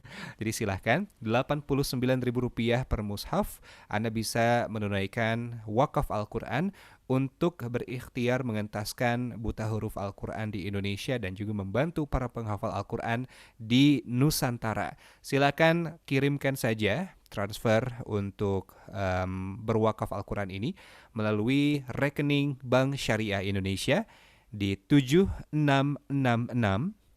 766 363. Sekali lagi 7666 766 363 atas nama PT Kalamata Komunika Idealema. Silahkan ya, kami buka dari sekarang. Dan ngomong-ngomong tentang tadi, bagaimana cara memilih rempah-rempah ataupun produk Allah untuk menjaga kesehatan tubuh kita. Kadang-kadang kalau kita bingung ya, meskipun tadi sudah disampaikan tipsnya, kalau misalnya Anda masih bingung, Anda bisa lebih mudah untuk mencari takarannya dan juga bahan-bahan yang diperlukan apa saja melalui buku resep sehat JSR yang sekarang juga bisa Anda dapatkan melalui Rumah Syamil Quran ataupun reseller terdekat. Jadi silahkan, itu bisa jadi salah satu rujukan juga referensi bagi Anda untuk menghadirkan menu sehat di rumah dengan bahan-bahan yang mudah didapat di dekat atau bahkan dari dapur Anda sendiri. Baik, dokter, kita akan lanjutkan. Tapi sebelum saya menyapa yang sudah bergabung, ada istilah yang cukup populer juga akhir-akhir ini bagi para penyintas COVID, yaitu istilah long COVID. Jadi ada efek pasca terjangkit virus COVID-19 yang kabarnya sih merusak organ sehingga ada efek-efek yang lanjutan. Meskipun sudah negatif, tapi ada efek lanjutan yang tampaknya cukup tidak nyaman juga. Kira-kira ada tips tidak dok untuk memulihkan begitu sebagai ikhtiar kita? Baik, bismillahirrahmanirrahim. Jadi pertama begini teman-teman sekalian. Jadi tentunya kita lagi-lagi saya sampaikan ya tidak perlu khawatir ya, karena penyakit itu sebenarnya pada dasarnya akan sembuh dengan sendirinya ya. Jadi termasuk juga tadi mungkin ada Kang Zikri mengatakan tentang long COVID tadi gitu kan. Nah, bagaimana tipsnya kita menghadapi kondisi long COVID seperti itu? Maka kalau saya pribadi ya biasanya lebih menyarankan ya udah anggap saja masih sedang dalam keadaan yang positif gitu. Ya. Karena keluhan, jadi kan ketika kita sedang ada orang sedang dalam kena masih positif gitu kan, maka biasanya kan berjibakunya luar biasa. Dia berjemur dan dia minum air putih, air kelapa segala macam. Udah lakukan juga hal yang sama ketika Anda sedang long COVID gitu loh. Dan memang di situ nanti banyak sekali kebaikan. Contoh mungkin kita bicara tentang air saja misalkan. Ya kita membutuhkan air-air yang baik, kan air yang ada mineral, vitamin segala macam. Tentunya air putih ya secara umum ya. Maka air kelapa itu menjadi salah satu solusinya ya. Jadi ya minum saja air kelapa rutin kan tiap hari 1 butir 1 hari misalkan kayak begitu. Lalu berjemur juga sama. Kemudian hal-hal yang sifatnya secara keilmuan yang mungkin saya akan share sedikit. Biasanya ada 2 organ ya yang perlu sangat-sangat kita kuatkan ya, karena dia mungkin kalau boleh saya katakan periuknya tubuh kita ya. Yang pertama tuh lambung. Jadi lambung itu isilah dengan makanan atau produk makanan minuman yang bisa memberikan kekuatan untuk tubuh kita. Nah, salah satu contohnya apa? Ya tadi saya jelaskan protein misalkan. Nah, protein itu kan banyak berbagai macam protein dari hewan-hewanan segala macam. Tapi saya lebih memilih untuk mendapatkan protein yang berasal dari sumber ikan-ikanan. Ya. Itu sangat baik Anda konsumsi setiap hari. Kemudian juga saya pernah tulis juga tentang salah satu resep yang bisa Anda dapatkan, namanya tuh apa ya, lupa lagi saya. Dia terbuat dari apa? Wortel, kemudian seledrinya, kemudian itu dimasak kaldu ya, bone broth ya. Oh, bone broth ya. Iya. Bone broth itu sangat baik ya, karena dia seperti rempah ya. Dia kan banyak rempah di situ kan, bone broth itu kan kita bisa buat itu dari tidak hanya dari kaldu-kaldu hewan ya, tapi kaldu yang dari nabati juga bisa. Itu termasuk yang salah satu sangat saya sarankan ya. Di luar tadi perlakukan seperti halnya ketika sedang terkena atau sedang positif ya, berjemur apa segala macam. Termasuk di situ juga misalkan Ada waktu sedang positifnya misalkan yang terkena itu masih mengkonsumsi haba soda atau madu, air kelapa, atau mungkin ada probiotik, tetap konsumsi itu saja ketika sedang long COVID ini, gitu kan. Nah, tadi organ yang tadi saya jelaskan tentang lambung. Jadi lambung itu istilah dengan sumber-sumber asupan yang memberikan energi cepat. Ya paling gampang ya karbohidrat kompleks ya, kayak madu mungkin atau buah-buahan segar yang tidak terlalu banyak air. Ya, tidak terlalu banyak air. Poin di situ kalau yang saya pahami ya. Jadi kayak tadi aku kan kalau banyak air tuh, atau mungkin apel itu juga baik tuh. Jadi dengan kunyahan itu akan menguatkan tubuh kita. Itu salah satu contohnya. Kemudian ada beberapa hal atau beberapa organ lain yang juga perlu jadi perhatian juga di sana, ya, yaitu ginjal. Dan ginjal itu biasanya dia punya efek memberikan kekuatan ke badan. Meskipun ginjal itu kan organ dingin sebenarnya, tapi panasnya dia itu memberikan kekuatan ke badan. Maka Anda mulai harus mengkonsumsi herbal-herbal yang sifatnya menghangatkan ginjal. Ya paling gampang ya serai ya, serai-seraian. Makanya saya dari temuan itu yang isinya tuh jahe, serai, kunyit, jeruk nipisnya itu bisa dipakai nanti. Jadi waktu Anda sedang long COVID itu mulai konsumsi itu. Dan sebenarnya ada satu hal yang cukup dikhawatirkan di long COVID itu yang saya tahu ya, yaitu pengentalan darah. Ya. Itu atau mungkin bahasa orang keren itu D-dimer ya, D-dimer. Maka D-dimer itu bisa disiasati dengan cara apa? Mengkonsumsi produk-produk yang punya efek untuk mengencerkan darah. Apa saja produk tadi? Kalau kita pakai rimpang ya kunyit salah satunya. Kunyit itu punya efek itu. Atau mungkin pakai resep yang saya jelaskan tadi itu jahe, kunyit, serai, jaku seni saya nyebutnya itu saya ingat di buku juga kayaknya ada. Atau kalau tidak ada mirip-mirip seperti itu juga ada.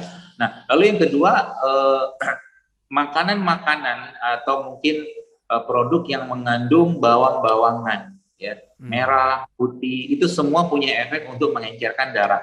Nah, terus kan orang mikir gitu kan, terus kita masa makan bawang? Ya nggak gitu caranya, tapi dengan cara mungkin masak sup atau masak lauk tertentu yang kita perbanyak bawangnya, paham ya? Oh, iya.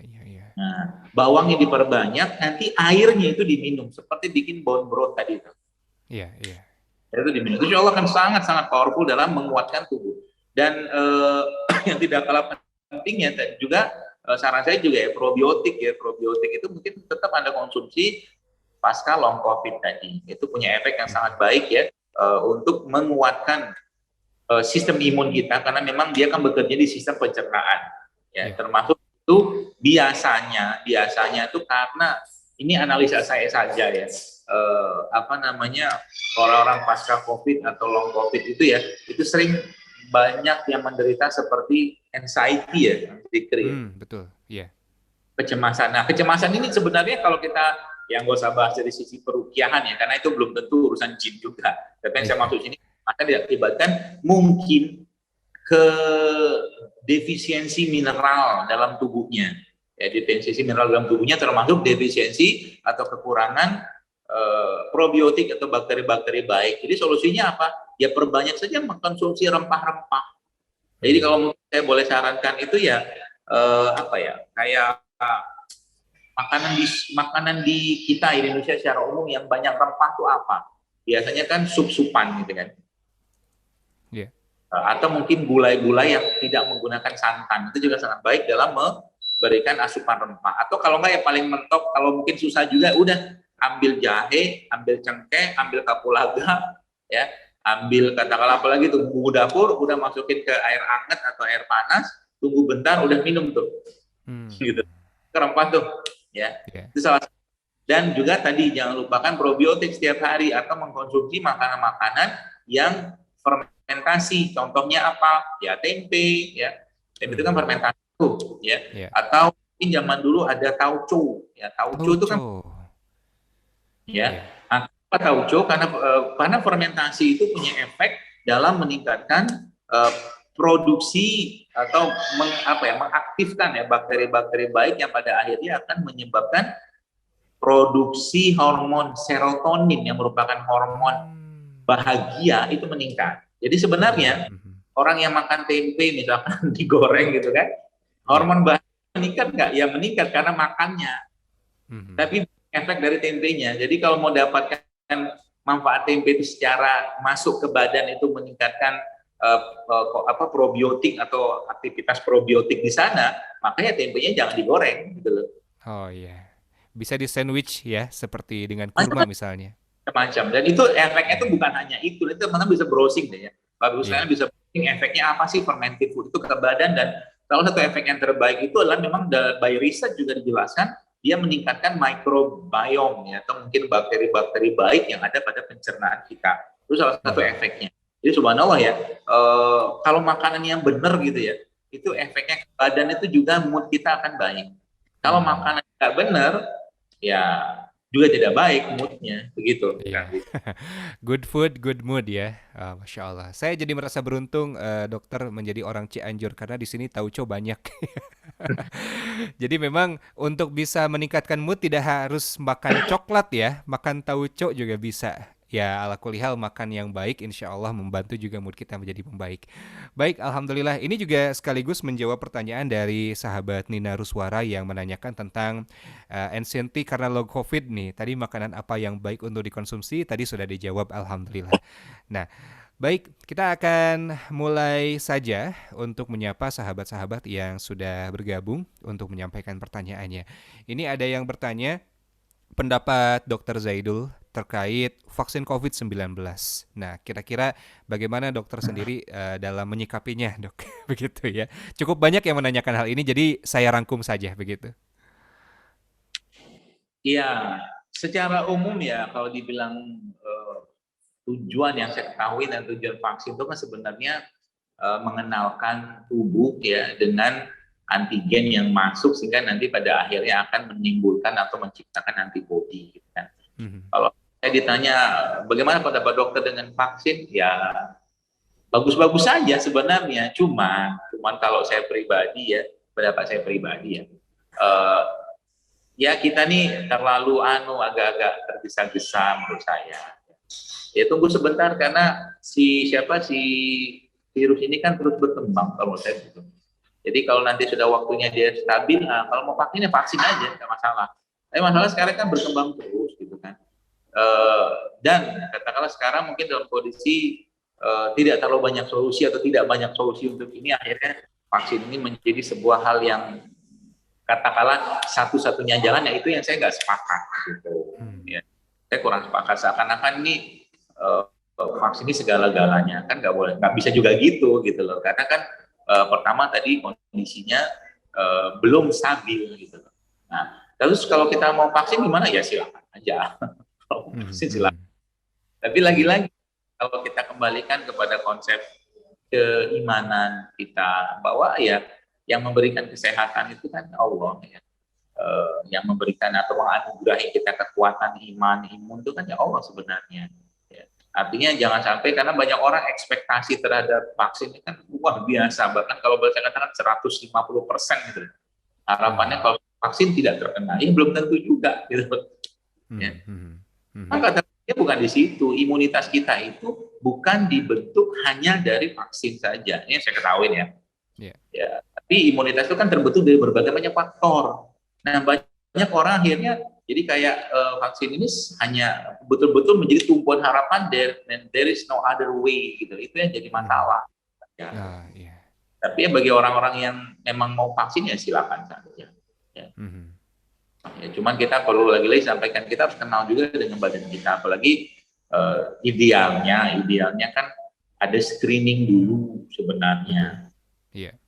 Semua orang itu ya bisa divaksin ya. Karena nanti efek sampingnya kan akan berat ya, kalau seandainya terjadi masalah, tidak ada tanggung jawab. Jadi kita sampaikan ya silakan kalau Anda mau vaksin, tapi kita juga perlu sedikit cerdas lah ya. Maksud saya itu jangan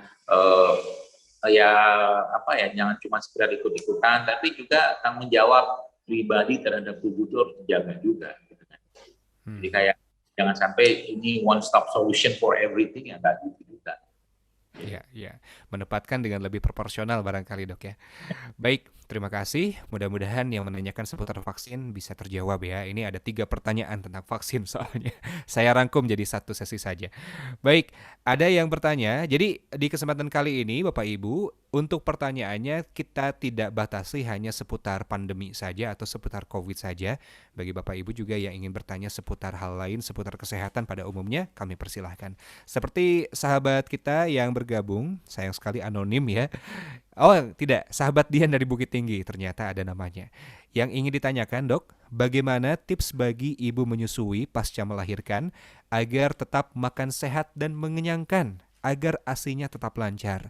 Karena biasanya busui itu katanya sih butuh lebih banyak karbo. Kadang pagi kalau makan ubi rebus belum kenyang, Dok.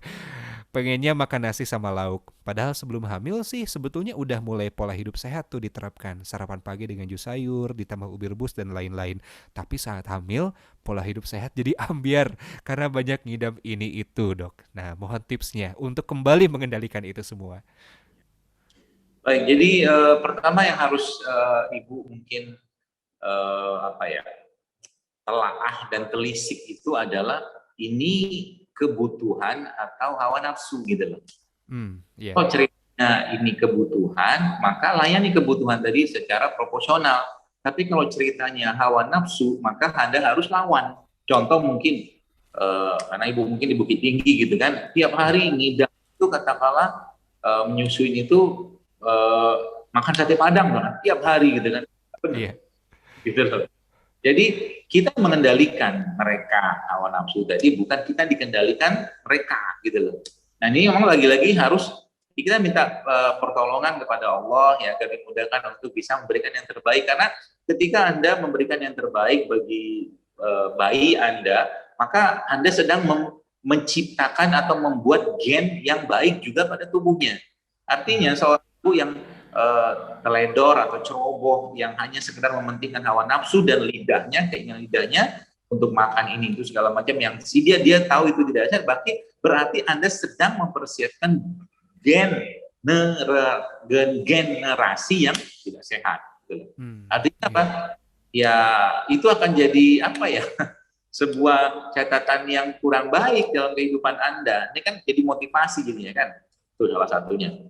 Sehingga nanti tadi misalkan saya kalau makan ubi apa segala macam itu nggak kenyang segala macam, kan bayi butuh apa, kan itu kan harus pakai indikator juga gitu loh. Maksudnya jangan cara. Artinya contoh mungkin ibu misalkan habis makan ubi katakanlah 3 potong segede-gede gaban gitu kan, ibu bilang nggak kenyang, tapi ternyata ASI-nya ibu berlimpah, berarti kan cukup gitu loh. Jangan semua dipakaikan indikasi nafsu gitu loh. Tapi yang kita pakai itu indikasi yang kita bisa nilai secara ukur objektif kan gitu misalkan. Dan misalkan ibu habis makan ubi 3 potong katakanlah, ibu bilang nggak kenyang gitu kan, ya ternyata vitalitas atau aktivitas ibu tuh dalam satu hari misalkan fit saja nggak ada masalah. Berarti kan sebenarnya itu kan cuma asumsi saja keinginan hawa nafsu kita karena memang saya nggak makan nasi. Lah, dokter emang melarang makan nasi. Itu bukan masalah makan nasi yang saya larang sebenarnya, tapi kita harus lihat ya. Kenapa misalkan ibu makan nasi satu piring dengan ukuran 1 kepal tangan ibu misalkan. Dengan ibu nasi atau beras biasa ya. Dengan ibu makan singkong 2-3 potong katakanlah sekepal tangan ibu. Kalau saya ditanya mana yang lebih sehat, jawaban saya sehatkan ubi loh. Lo kok bisa? Ubi, seubi-ubinya ubi, saya belum pernah menemukan petani yang nyemprot pestisida ke ubi, betul lah? Oh iya. Sama karbo kan, tapi kan kalau beras jelas disemprot gitu loh. Kan sama-sama karbo, maka kita harus telaah. Jadi ketika Anda makan umbi-umbian tadi, ya kita kan bisa lihat ini kira-kira lebih sehat yang mana gitu kan. Dan sudah saya jelaskan berulang kali bahwa kita muslim itu ya orang beriman tuh makan tuh bukan untuk kenyang, tapi untuk mendapatkan atau memberikan hak-hak tubuh kita. Itu sebenarnya kuncinya. Ya, maka niat ibu refreshing lagi ya, dan mulai dikendalikan hawa nafsu tadi ya, untuk jangan sampai malah justru anak yang nanti tumbuh besar itu menjadi anak yang sakit-sakitan gara-gara ulah orang tua. ya. Khususnya ibu yang tidak mau menjaga, kan sayang tuh. Jadi harus ada motivasi dulu untuk itu, baru bisa gerak ya. Nah, kalau kita nggak ada motivasi bisa, ya maka motivasi ibu buat dulu ya. Dan nanti kan sudah ada tuh pedoman, katanya tadi ibu sebelum hamil atau sebelum lahiran ini sudah mulai hidup sehat segala macam, kan sudah ada pedomannya ya. Saya ngomong lah misalkan satu piring sayur dan buah-buahan ya, dengan satu piring nasi goreng itu sehatan yang mana, gak usah saya omongin. Oh, udah tahu. Ya. Iya. Itulah yang saya kira. Baik. Aduh, Masya Allah ya. Memang perlu dihadirkan sebuah motivasi. Anak kita berhak untuk menjadi generasi yang kuat. Dan salah satu impactnya adalah dari apa yang kita makan. Mudah-mudahan ini jadi semangat nih buat para bunda ya yang sedang menyusui. Ada yang menyampaikan pertanyaan. Ini dari sahabat Leni yang ditanyakan, qadarullah dok, ibu sahabat Leni ini sedang sakit, punya sakit kolesterol, asam urat, darah tinggi, dan ada kerusakan sedikit di fungsi ginjal, juga lambungnya luka. Ini tidak disampaikan usianya berapa tahun ya. Kalau saya ingin buatkan ramuan dari resep JSR, perlu mengutamakan yang mana dulu ya dok untuk ya memberikan efek baiklah kepada tubuhnya. Dan sekarang yang dirasakan itu tumitnya sakit dok katanya. Bagaimana kira-kira? Baik, bismillah. Tentunya kita berdoa pada Allah ya, semoga Allah sembuhkan, sehatkan kembali bunda dari yang bertanya ini ya. Nah, kalau saya mengatakan atau mungkin saya bilang mulai dari mana? Mulai dari hal yang sangat sederhana, yaitu apa? You just have to eat right, gitu kan? Anda cukup makan yang benar, gitu loh bahasa sederhana. Yeah. Ya, jadi ini apa? Jadi mulailah memberikan nutrisi-nutrisi yang baik, yang benar untuk ibunya. Maksud dokter seperti apa? Contoh mungkin, bolehkah saya memberikan nasi pada ibu saya? Boleh, nggak masalah, kasih aja nasi. Tapi cari nasi atau beras yang bagus. Contohnya apa? Beras coklat, beras merah, beras hitam. Contoh tuh ya, karbonya. Kenapa itu 3 beras tadi itu berbeda dengan beras yang putih, yang beras kebanyakan ya? Karena memang masih ada seratnya, masih ada vitaminnya, seperti itu. Kemudian, lanjut lagi. Bolehkah saya memberikan lemak-lemak pada ibu saya? Oh, boleh banget. Kasihlah lemak-lemak yang baik. Contoh lemak yang baik itu apa? Santan itu lemak yang baik. Tapi ketika santan itu dipanaskan, dijadikan gula, jadi masalah. Itu salah satu contohnya. Ya, lalu apalagi misalkan protein gitu kan? Protein kan tidak hanya dari hewan, tapi dari tumbuhan seperti tadi saya jelaskan alpukat itu kan protein ya, itu salah satu contohnya. Kemudian apalagi vitamin, mineral segala macam itu bisa Anda dapatkan dari katakanlah sayur atau buah-buahan, tapi yang bebas residu pestisida. Itu dulu, benerin makanan dulu. Jadi nanti kalau makan sudah dibetulin, maka insya Allah akan yang lain itu akan jauh lebih gampang. Nah, cuman ya memang kalau saya pribadi kalau sudah banyak seperti ini ya fokusinnya kemana dulu yang paling mengganggu gitu loh kalau saya. Contoh misalkan sebenarnya ya, kalau misalkan ada orang kena kolesterol ya. Kolesterol itu kan sebenarnya kalau dibilang kan akar dari banyak masalah akibat pengentalan darah. Maka ya udah banyakin atau minta ibunya untuk memperbanyak minum air putih contohnya. Itu satu contohnya. Kemudian apalagi? Ya cari makanan-makanan atau rempah-rempah yang sifatnya bisa mengurangi atau menurunkan kolesterol. Sebenarnya rempah-rempah itu atau rimpang itu Bapak Ibu sekalian, dia tuh efeknya tuh banyak sekali. Jadi ketika Anda, contoh gampang gini ya, resep yang saya pernah share itu yang tadi saya share itu jaku seni itu, jahe, kunyit, serai, jeruk nipis, itu kan sebenarnya vitamin ada, antioksidan ada, mineral ada, segala macam, tapi itu banyak minum itu akhirnya jadi hamil loh. Itu ya. Itu saya katakan. Jadi dia karena memang kerja dan bahan aktif mereka itu banyak, maka ketika digabungkan, otomatis mereka memiliki kemampuan kerja yang luas. Jadi misalkan, berarti orang yang sedang kena kolesterol, misalkan penyakit jantung gitu, atau mungkin ada asam urat, minum ramuan tadi bagus nggak? Bagus aja, nggak masalah.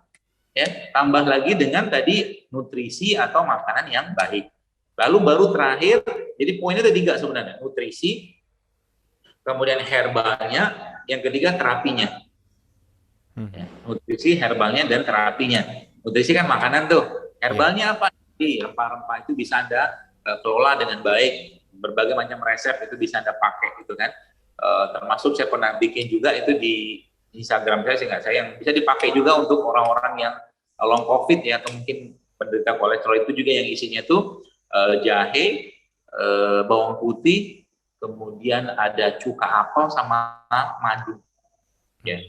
Itu resep yang powerful sekali untuk mengencerkan darah dan bisa juga dipakai untuk kasus seperti itu. Jadi baru masuk poin yang terakhir, terapi. Terapi itu apa? Sesuaikan saja.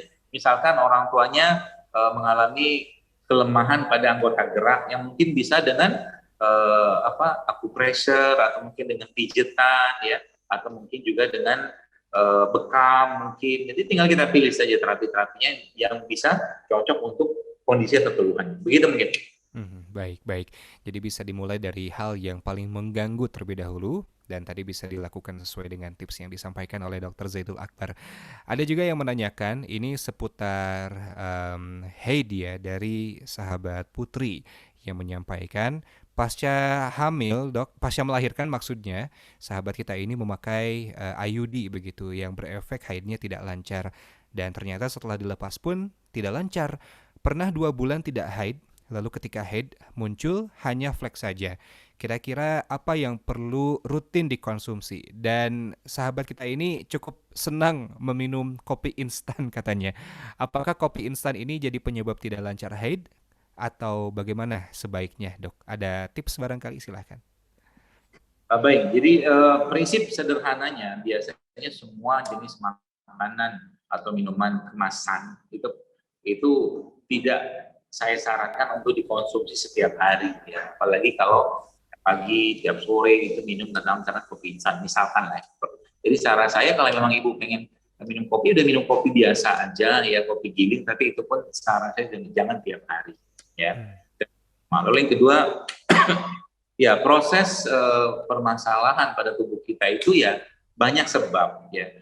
Mungkin karena darah yang kotor atau mungkin ada bahan-bahan kimia yang mengendap. Maka salah satu cara yang paling mudah kita kerjakan adalah dengan cara memperbanyak puasa sunnah, apalagi di bulan-bulan ini ya. Itu syarat puasa sunnah itu sangat baik dalam mendetoks tubuh Anda ya. Kemudian rutinkan untuk berbekam. Rutinkan untuk berbekam ya.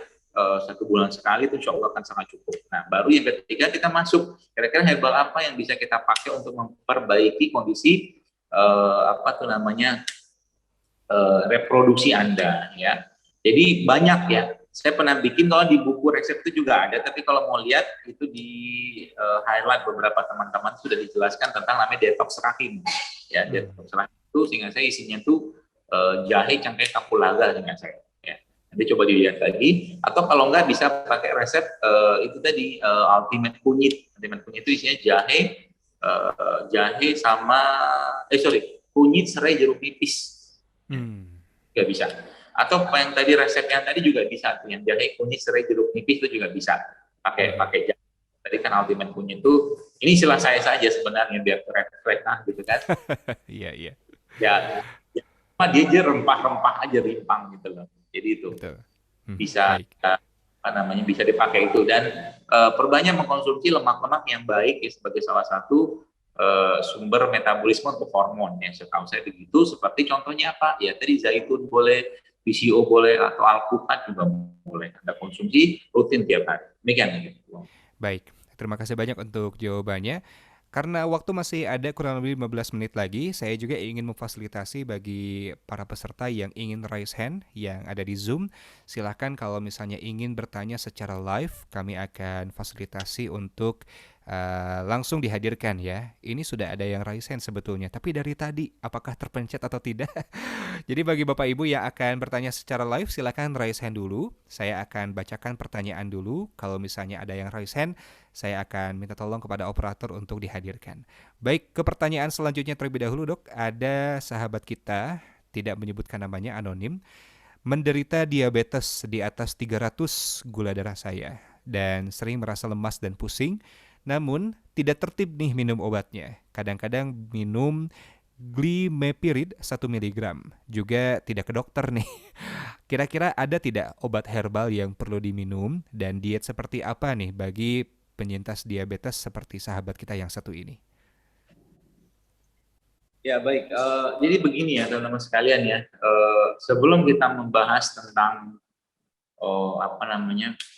herbal atau terapi apa gitu, yang perlu Anda pikirkan pertama adalah benerin makan dulu. Benerin makan. Ya tadi saya jelaskan tadi kan eat right gitu kan, kalau mungkin bahasa nutrisionis barat seperti itu. Artinya apa? Anda yang lebih paham dulu Anda. Contoh mungkin begini, banyak orang ya ketika mereka sudah terkena diabetes ya, akhirnya mereka membatasi sama sekali karbohidrat yang masuk. Kalau saya tidak sepakat dengan konsep ini, sebab ketika karbohidrat itu tidak masuk ke badan, ya otomatis lemas. Akhirnya mereka mencari jenis-jenis karbohidrat yang sintetik ya seperti itu. Ya, contoh mungkin pemanis buatan atau apalah gula buatan, macam-macam seperti itu. Nah, sehingga nanti kalau di sini saya lebih menyarankan kembalikan saja keseimbangan tubuh itu secara benar. Ya. Jadi saran realnya apa? Nah, bisa dimulai dengan mengkonsumsi karbo-karbo yang sehat ya supaya tubuhnya dapat energi. Contohnya ya beras coklat gitu kan, atau mungkin tales ya, tadi singkong itu kan karbo juga. Atau yang biasa saya sarankan bagi orang-orang yang diabetes itu adalah mengkonsumsi air tajin ya, air tajin. Jadi air tajin dari beras yang organik atau beras hitam, beras coklat atau beras merah itu punya efek lebih gampang dicerna untuk tubuh, dan dia punya amilumnya itu lebih mudah diserap sehingga orang itu dapat energi. Itu yang pertama. Berarti karbo tetap makan aja karbo, tapi karbo yang masih ada kandungan kompleksnya. Ya, contoh beginilah biar gampang dicerna begini. Kalau Bapak Ibu beli beras biasa gitu kan di pasar yang sudah warnanya putih atau segala macam, itu kan sebagian besar kan sudah hilang tuh nutrisinya. Ya, bahan penting udah hilang. Tapi kalau kita mungkin membeli beras coklat, ya beras spesial kulit gitu kan, atau mungkin beras merah atau beras hitam, itu kan mereka masih mengandung bahan-bahan mineral penting yang punya manfaat bersinergi dengan karbo yang ada pada beras tadi gitu loh. Jadi nggak ada masalah dimakan, nggak ada masalah, asal jangan berlebihan, gitu aja konsepnya. Ya, nah supaya tubuhnya tidak over gula yang masuk, maka sebaiknya Anda tetap batasin gula yang masuk dengan mengkonsumsi makanan-makanan yang tidak cepat memberikan efek kenaikan gula darah. Sudah saya jelaskan tadi, contohnya apa? Singkong. Nah, singkong itu dalam ilmu atau mungkin sharing terbaru saya dengan salah satu guru saya, dia katakan sebenarnya tumbuhan itu punya efek atau punya pelindung dari kulit. Maka sebenarnya dia katakan kalau singkong itu kalau bisa kamu makan sama kulit yang putihnya itu kan sedikit. Iya. Ya, kan kulit luar coklat tuh kita buang tuh. Tapi kan di dalam kulit tuh. Iya. Nah, kulit itu sebenarnya racun ya. Racun bagi yang akan memakan, katakanlah merusak bagian dalam dari si tumbuhan tadi, misalkan singkong. Tapi itu kalau masuk tubuh kita dengan kita mengkonsumsi bagian dalamnya tidak masalah. Itu sebabnya sekarang itu saya lebih menyarankan kalau kita bikin rempah atau rimpang, khususnya rimpang-rimpangan, itu kulitnya jangan dikupas, cuci saja, nanti di slice ya, dipotong-potong atau dikeprek, lalu berikan air panas atau air hangat, tunggu sampai dia larut seperti itu. Nah, itu kata kunci yang pertama ya. Jadi karbonya tetap dikonsumsi ya. Kemudian apalagi yang kita bisa berikan pada kondisi seperti itu ya, tadi air tajin ya, karbonya sudah cukupin ya. Tentunya protein-protein yang sehat ya. Cara saya jangan mengkonsumsi protein-protein dari hewan kaki 4 dulu lah gitu. Kaki 4 jangan dulu, stop dulu. Termasuk ayam-ayam potong biasa, saran saya jangan ya. Nah, lalu yang lain mungkin silakan menyesuaikan saja. Nah, mungkin poinnya adalah yang saya ingin menjelaskan karena waktunya juga tidak banyak adalah bagaimana Anda mengendalikan gula darah itu. Ya, gula darah itu bisa dikendalikan cara apa?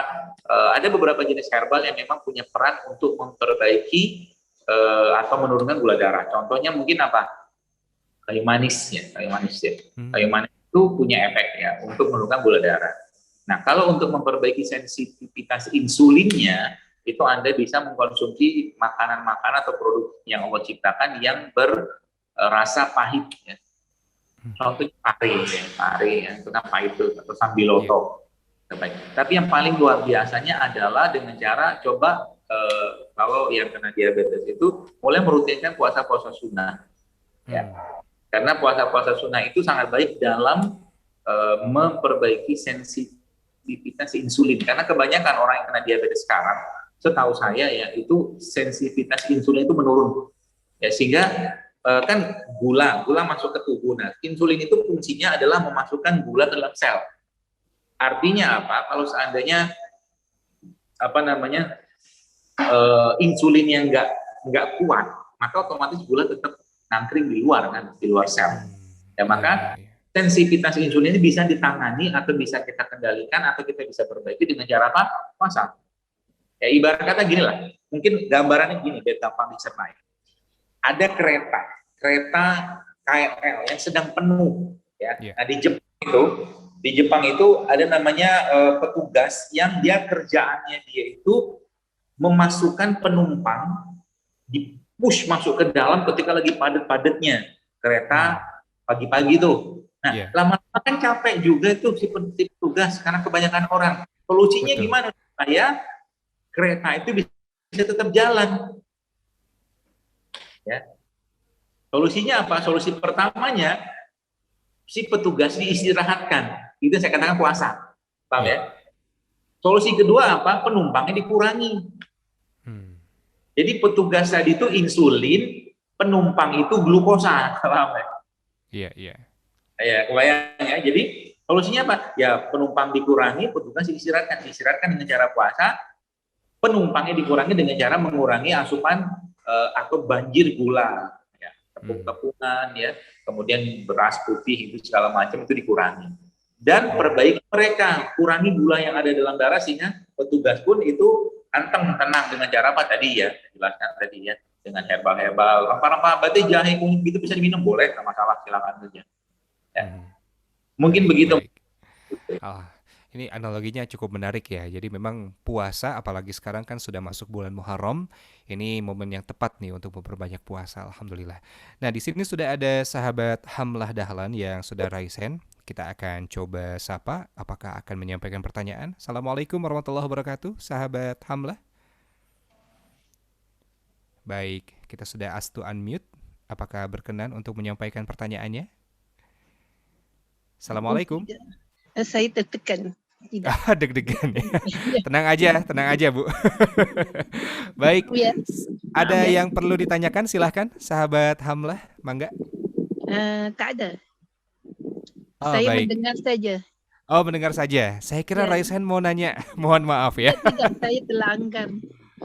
Baik, alhamdulillah.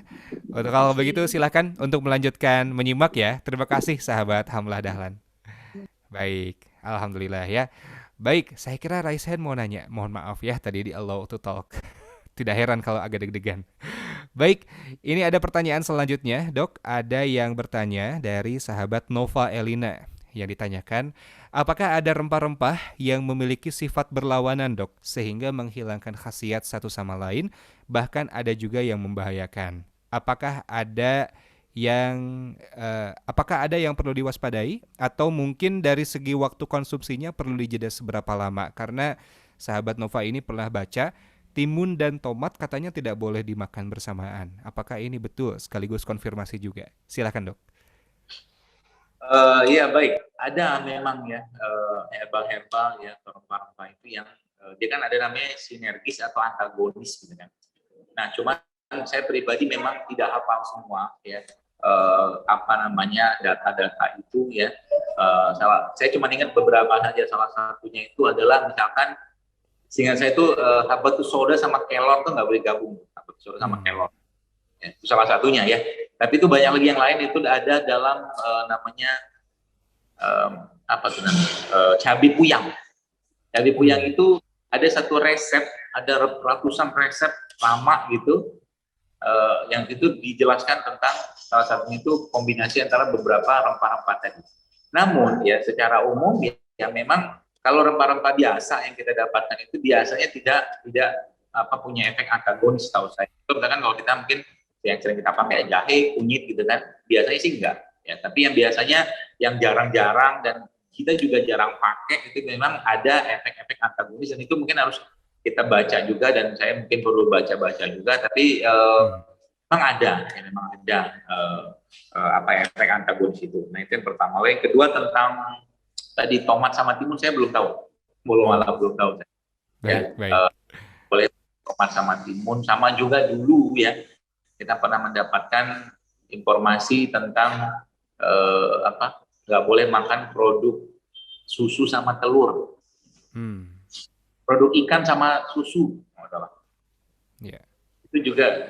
Tapi saya nggak tahu itu alasannya kenapa. Walau malah bisawab, ada yang bilang ya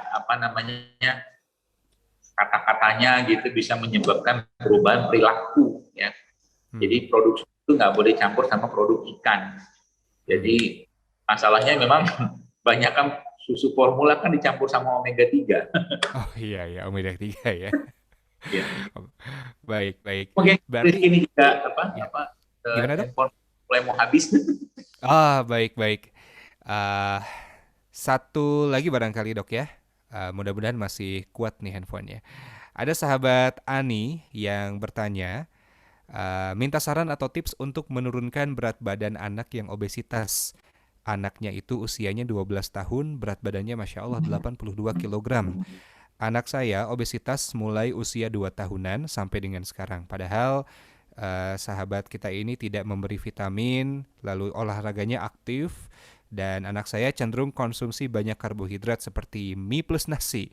Alhamdulillah sayur-sayuran dan buah-buahan sebetulnya suka juga. Yang saya lihat nafsu makan anak seperti tidak ada kenyangnya katanya. Sudah dicoba untuk tidak makan malam, tapi BB-nya tetap naik. Kira-kira bagaimana, Dok?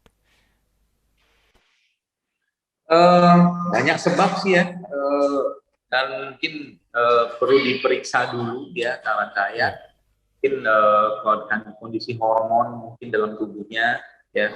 Tapi jelas secara umum begini, konsepnya itu perlemakan atau berat badan itu kan biasanya mana perlemakan. Perlemakan itu kan sumbernya dua.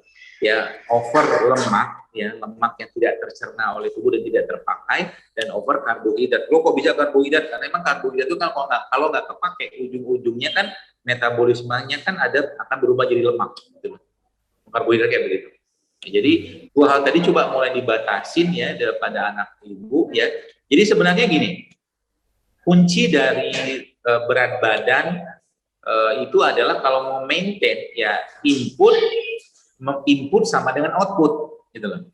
Yang dimakan sama dikeluarkan sama. Kalau mau dikurangi berat badannya, maka input harus lebih sedikit daripada output. Jadi kalau saya ditanya sekarang bagaimana cara untuk membuat anak ibu turun berat badannya, caranya gampang banget, puasain aja. Puasain aja. Iya kan? Iya. Puasain aktivitas yang sama misalkan gitu kan. Dengan nanti waktu buka dan sahurnya itu berikan saja makanan-makanan sehat. Kenapa? Kalau seandainya dia puasa, misalkan dia puasa, ya standar puasa kita kan 14 jaman lah gitu kan, jam 4 kita sahur, nanti jam 6 kita berbuka misalkan. Nah otomatis kan waktu makan dia kan sedikit, feeding time-nya kan, kalau dia makan katakanlah waktu berbuka, jam 6 kita kan, habis itu kan dia makan lagi, berapa kuat sih dia bisa makan selama 1 jam, gitu loh. Artinya feeding kecil, habis itu kan dia tidur lagi kan, gitu loh. Itu salah satu caranya. Ya, dan juga tadi membatasin asupan-asupan yang menyebabkan penimbunan lemak di tubuh, salah satunya ya karbo dan lemak ya secara umum ya, karena tadi Ibu mengatakan makan mie kan tepung tuh. Yeah. Mie kan tepung ya. Apalagi dengan kondisi sudah berlebihan. Jadi mungkin saran saya karbonya dikurangin saja tapi tetap diberikan, karena nanti orang yang nggak makan karbo itu juga berat badannya, maksudnya akan pusing ya, kelainan. Ya. Itu mungkin saran saya ya. Baik.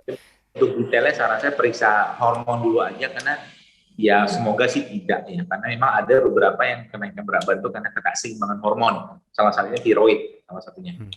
Iya. Baik, alhamdulillah. Terima kasih banyak, Dok. Jazakallah khairan. Meskipun ini masih ada beberapa pertanyaan yang mengantre, namun karena waktu yang terbatas kita cukupkan saja. Di akhir, Dok, menyikapi pandemi yang masih berkepanjangan dan kondisi kesehatan kita yang begitu diuji, apa nasihat dokter untuk kita semua? Ya, nasihatnya ya dua hal tadi ya. Yang pertama, kembalilah pada Allah dan kembalilah pada alamnya Allah. Itu saja sebenarnya. Ya. Kembali Allahnya kan nanti berkaitan dengan bagaimana kita menguatkan kembali iman kita, menguatkan kembali apa yang sudah Allah firman dalam Al-Quran, menguatkan kembali apa yang sudah Rasulullah SAW jelaskan, dan kembali pada alam sesuai dengan apa yang mungkin kita jelaskan tadi ya, konsep-konsepnya. Insya Allah akan menjadi bagian dari ikhtiar kita, karena tidak cukup cuma sekedar kembali pada alam saja, tapi kalau kita tidak kembali pada yang menciptakan alam, kita juga akan kelabakan ya. Karena sampai ini kita tahu ya, masih terlalu banyak hal-hal yang misterius ya dalam pandemi ini ya, yang mana itu semua ya kalau kita tidak serahkan kembali pada keimanan kita, maka kita akan susah sendirian, pusing sendiri. Ya, termasuk kalau saya sampaikan, tenang sajalah ya, bumi ini miliknya Allah gitu kan. Mau terlepas dari apapun isu di balik pandemi ini ya, Allah punya rencana sendiri ya, karena tidak akan mungkin yang punya rumah itu tidak menyelesaikan masalah di rumahnya kan gitu kan. Iya. Seperti itu. Allah Betul. Alhamdulillahirrahmanirrahim. Jazakallah khairan dokter atas ilmu yang telah disampaikan. Semoga ini menjadi betul-betul ilmu yang bermanfaat, apalagi menyikapi pandemi yang masih menyapa dengan kita semua. Selamat menunaikan aktivitas selanjutnya, Dok. Sekali lagi terima kasih banyak. Salam dari Bandung untuk dokter yang berada di Jambi. Assalamualaikum warahmatullahi wabarakatuh. Alhamdulillahirrahmanirrahim. Bapak Ibu yang bergabung di kesempatan kali ini, terima kasih banyak, jazakumullah khairan katsira.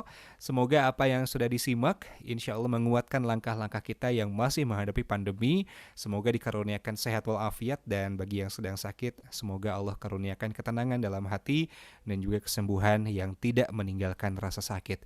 Ibnu Sina sempat menyampaikan, kecemasan itu adalah separuh dari penyakit, ketenangan itu separuh dari obat, dan kesabaran itu awal dari kesembuhan. Subhanakallahumma wa bihamdika, asyhadu alla ilaha illa anta, astaghfiruka wa atubu ilaik. Sampai jumpa nanti insya Allah di agenda selanjutnya melalui link yang sama. Nanti ba'da zuhur kita akan berjumpa dengan Ustadz Adi Warman Karim, dan nanti ba'da asar kita akan menyimak tausiah dari 3 guru kita, Kiai Haji Heri Saparjan Mursi, lalu juga Ustadz Ardian Syah Asri Hussein, dan terakhir bersama dengan Ustadz Luqmanul Hakim, kita akan sama-sama bermuhasabah dan juga berdoa bersama untuk negeri kita tercinta. Sampai jumpa lagi. Wassalamualaikum warahmatullahi wabarakatuh.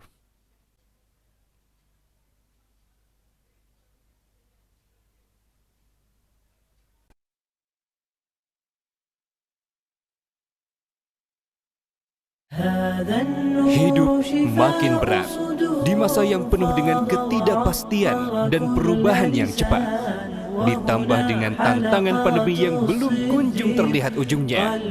Dalam berbagai sisi, hidup rasanya makin berat. Namun, bukankah rasa berat ini telah Allah sesuaikan dengan kemampuan kita? Asa tak boleh putus. Masih ada harapan kita bangkit dan melampaui ujian demi ujian ini.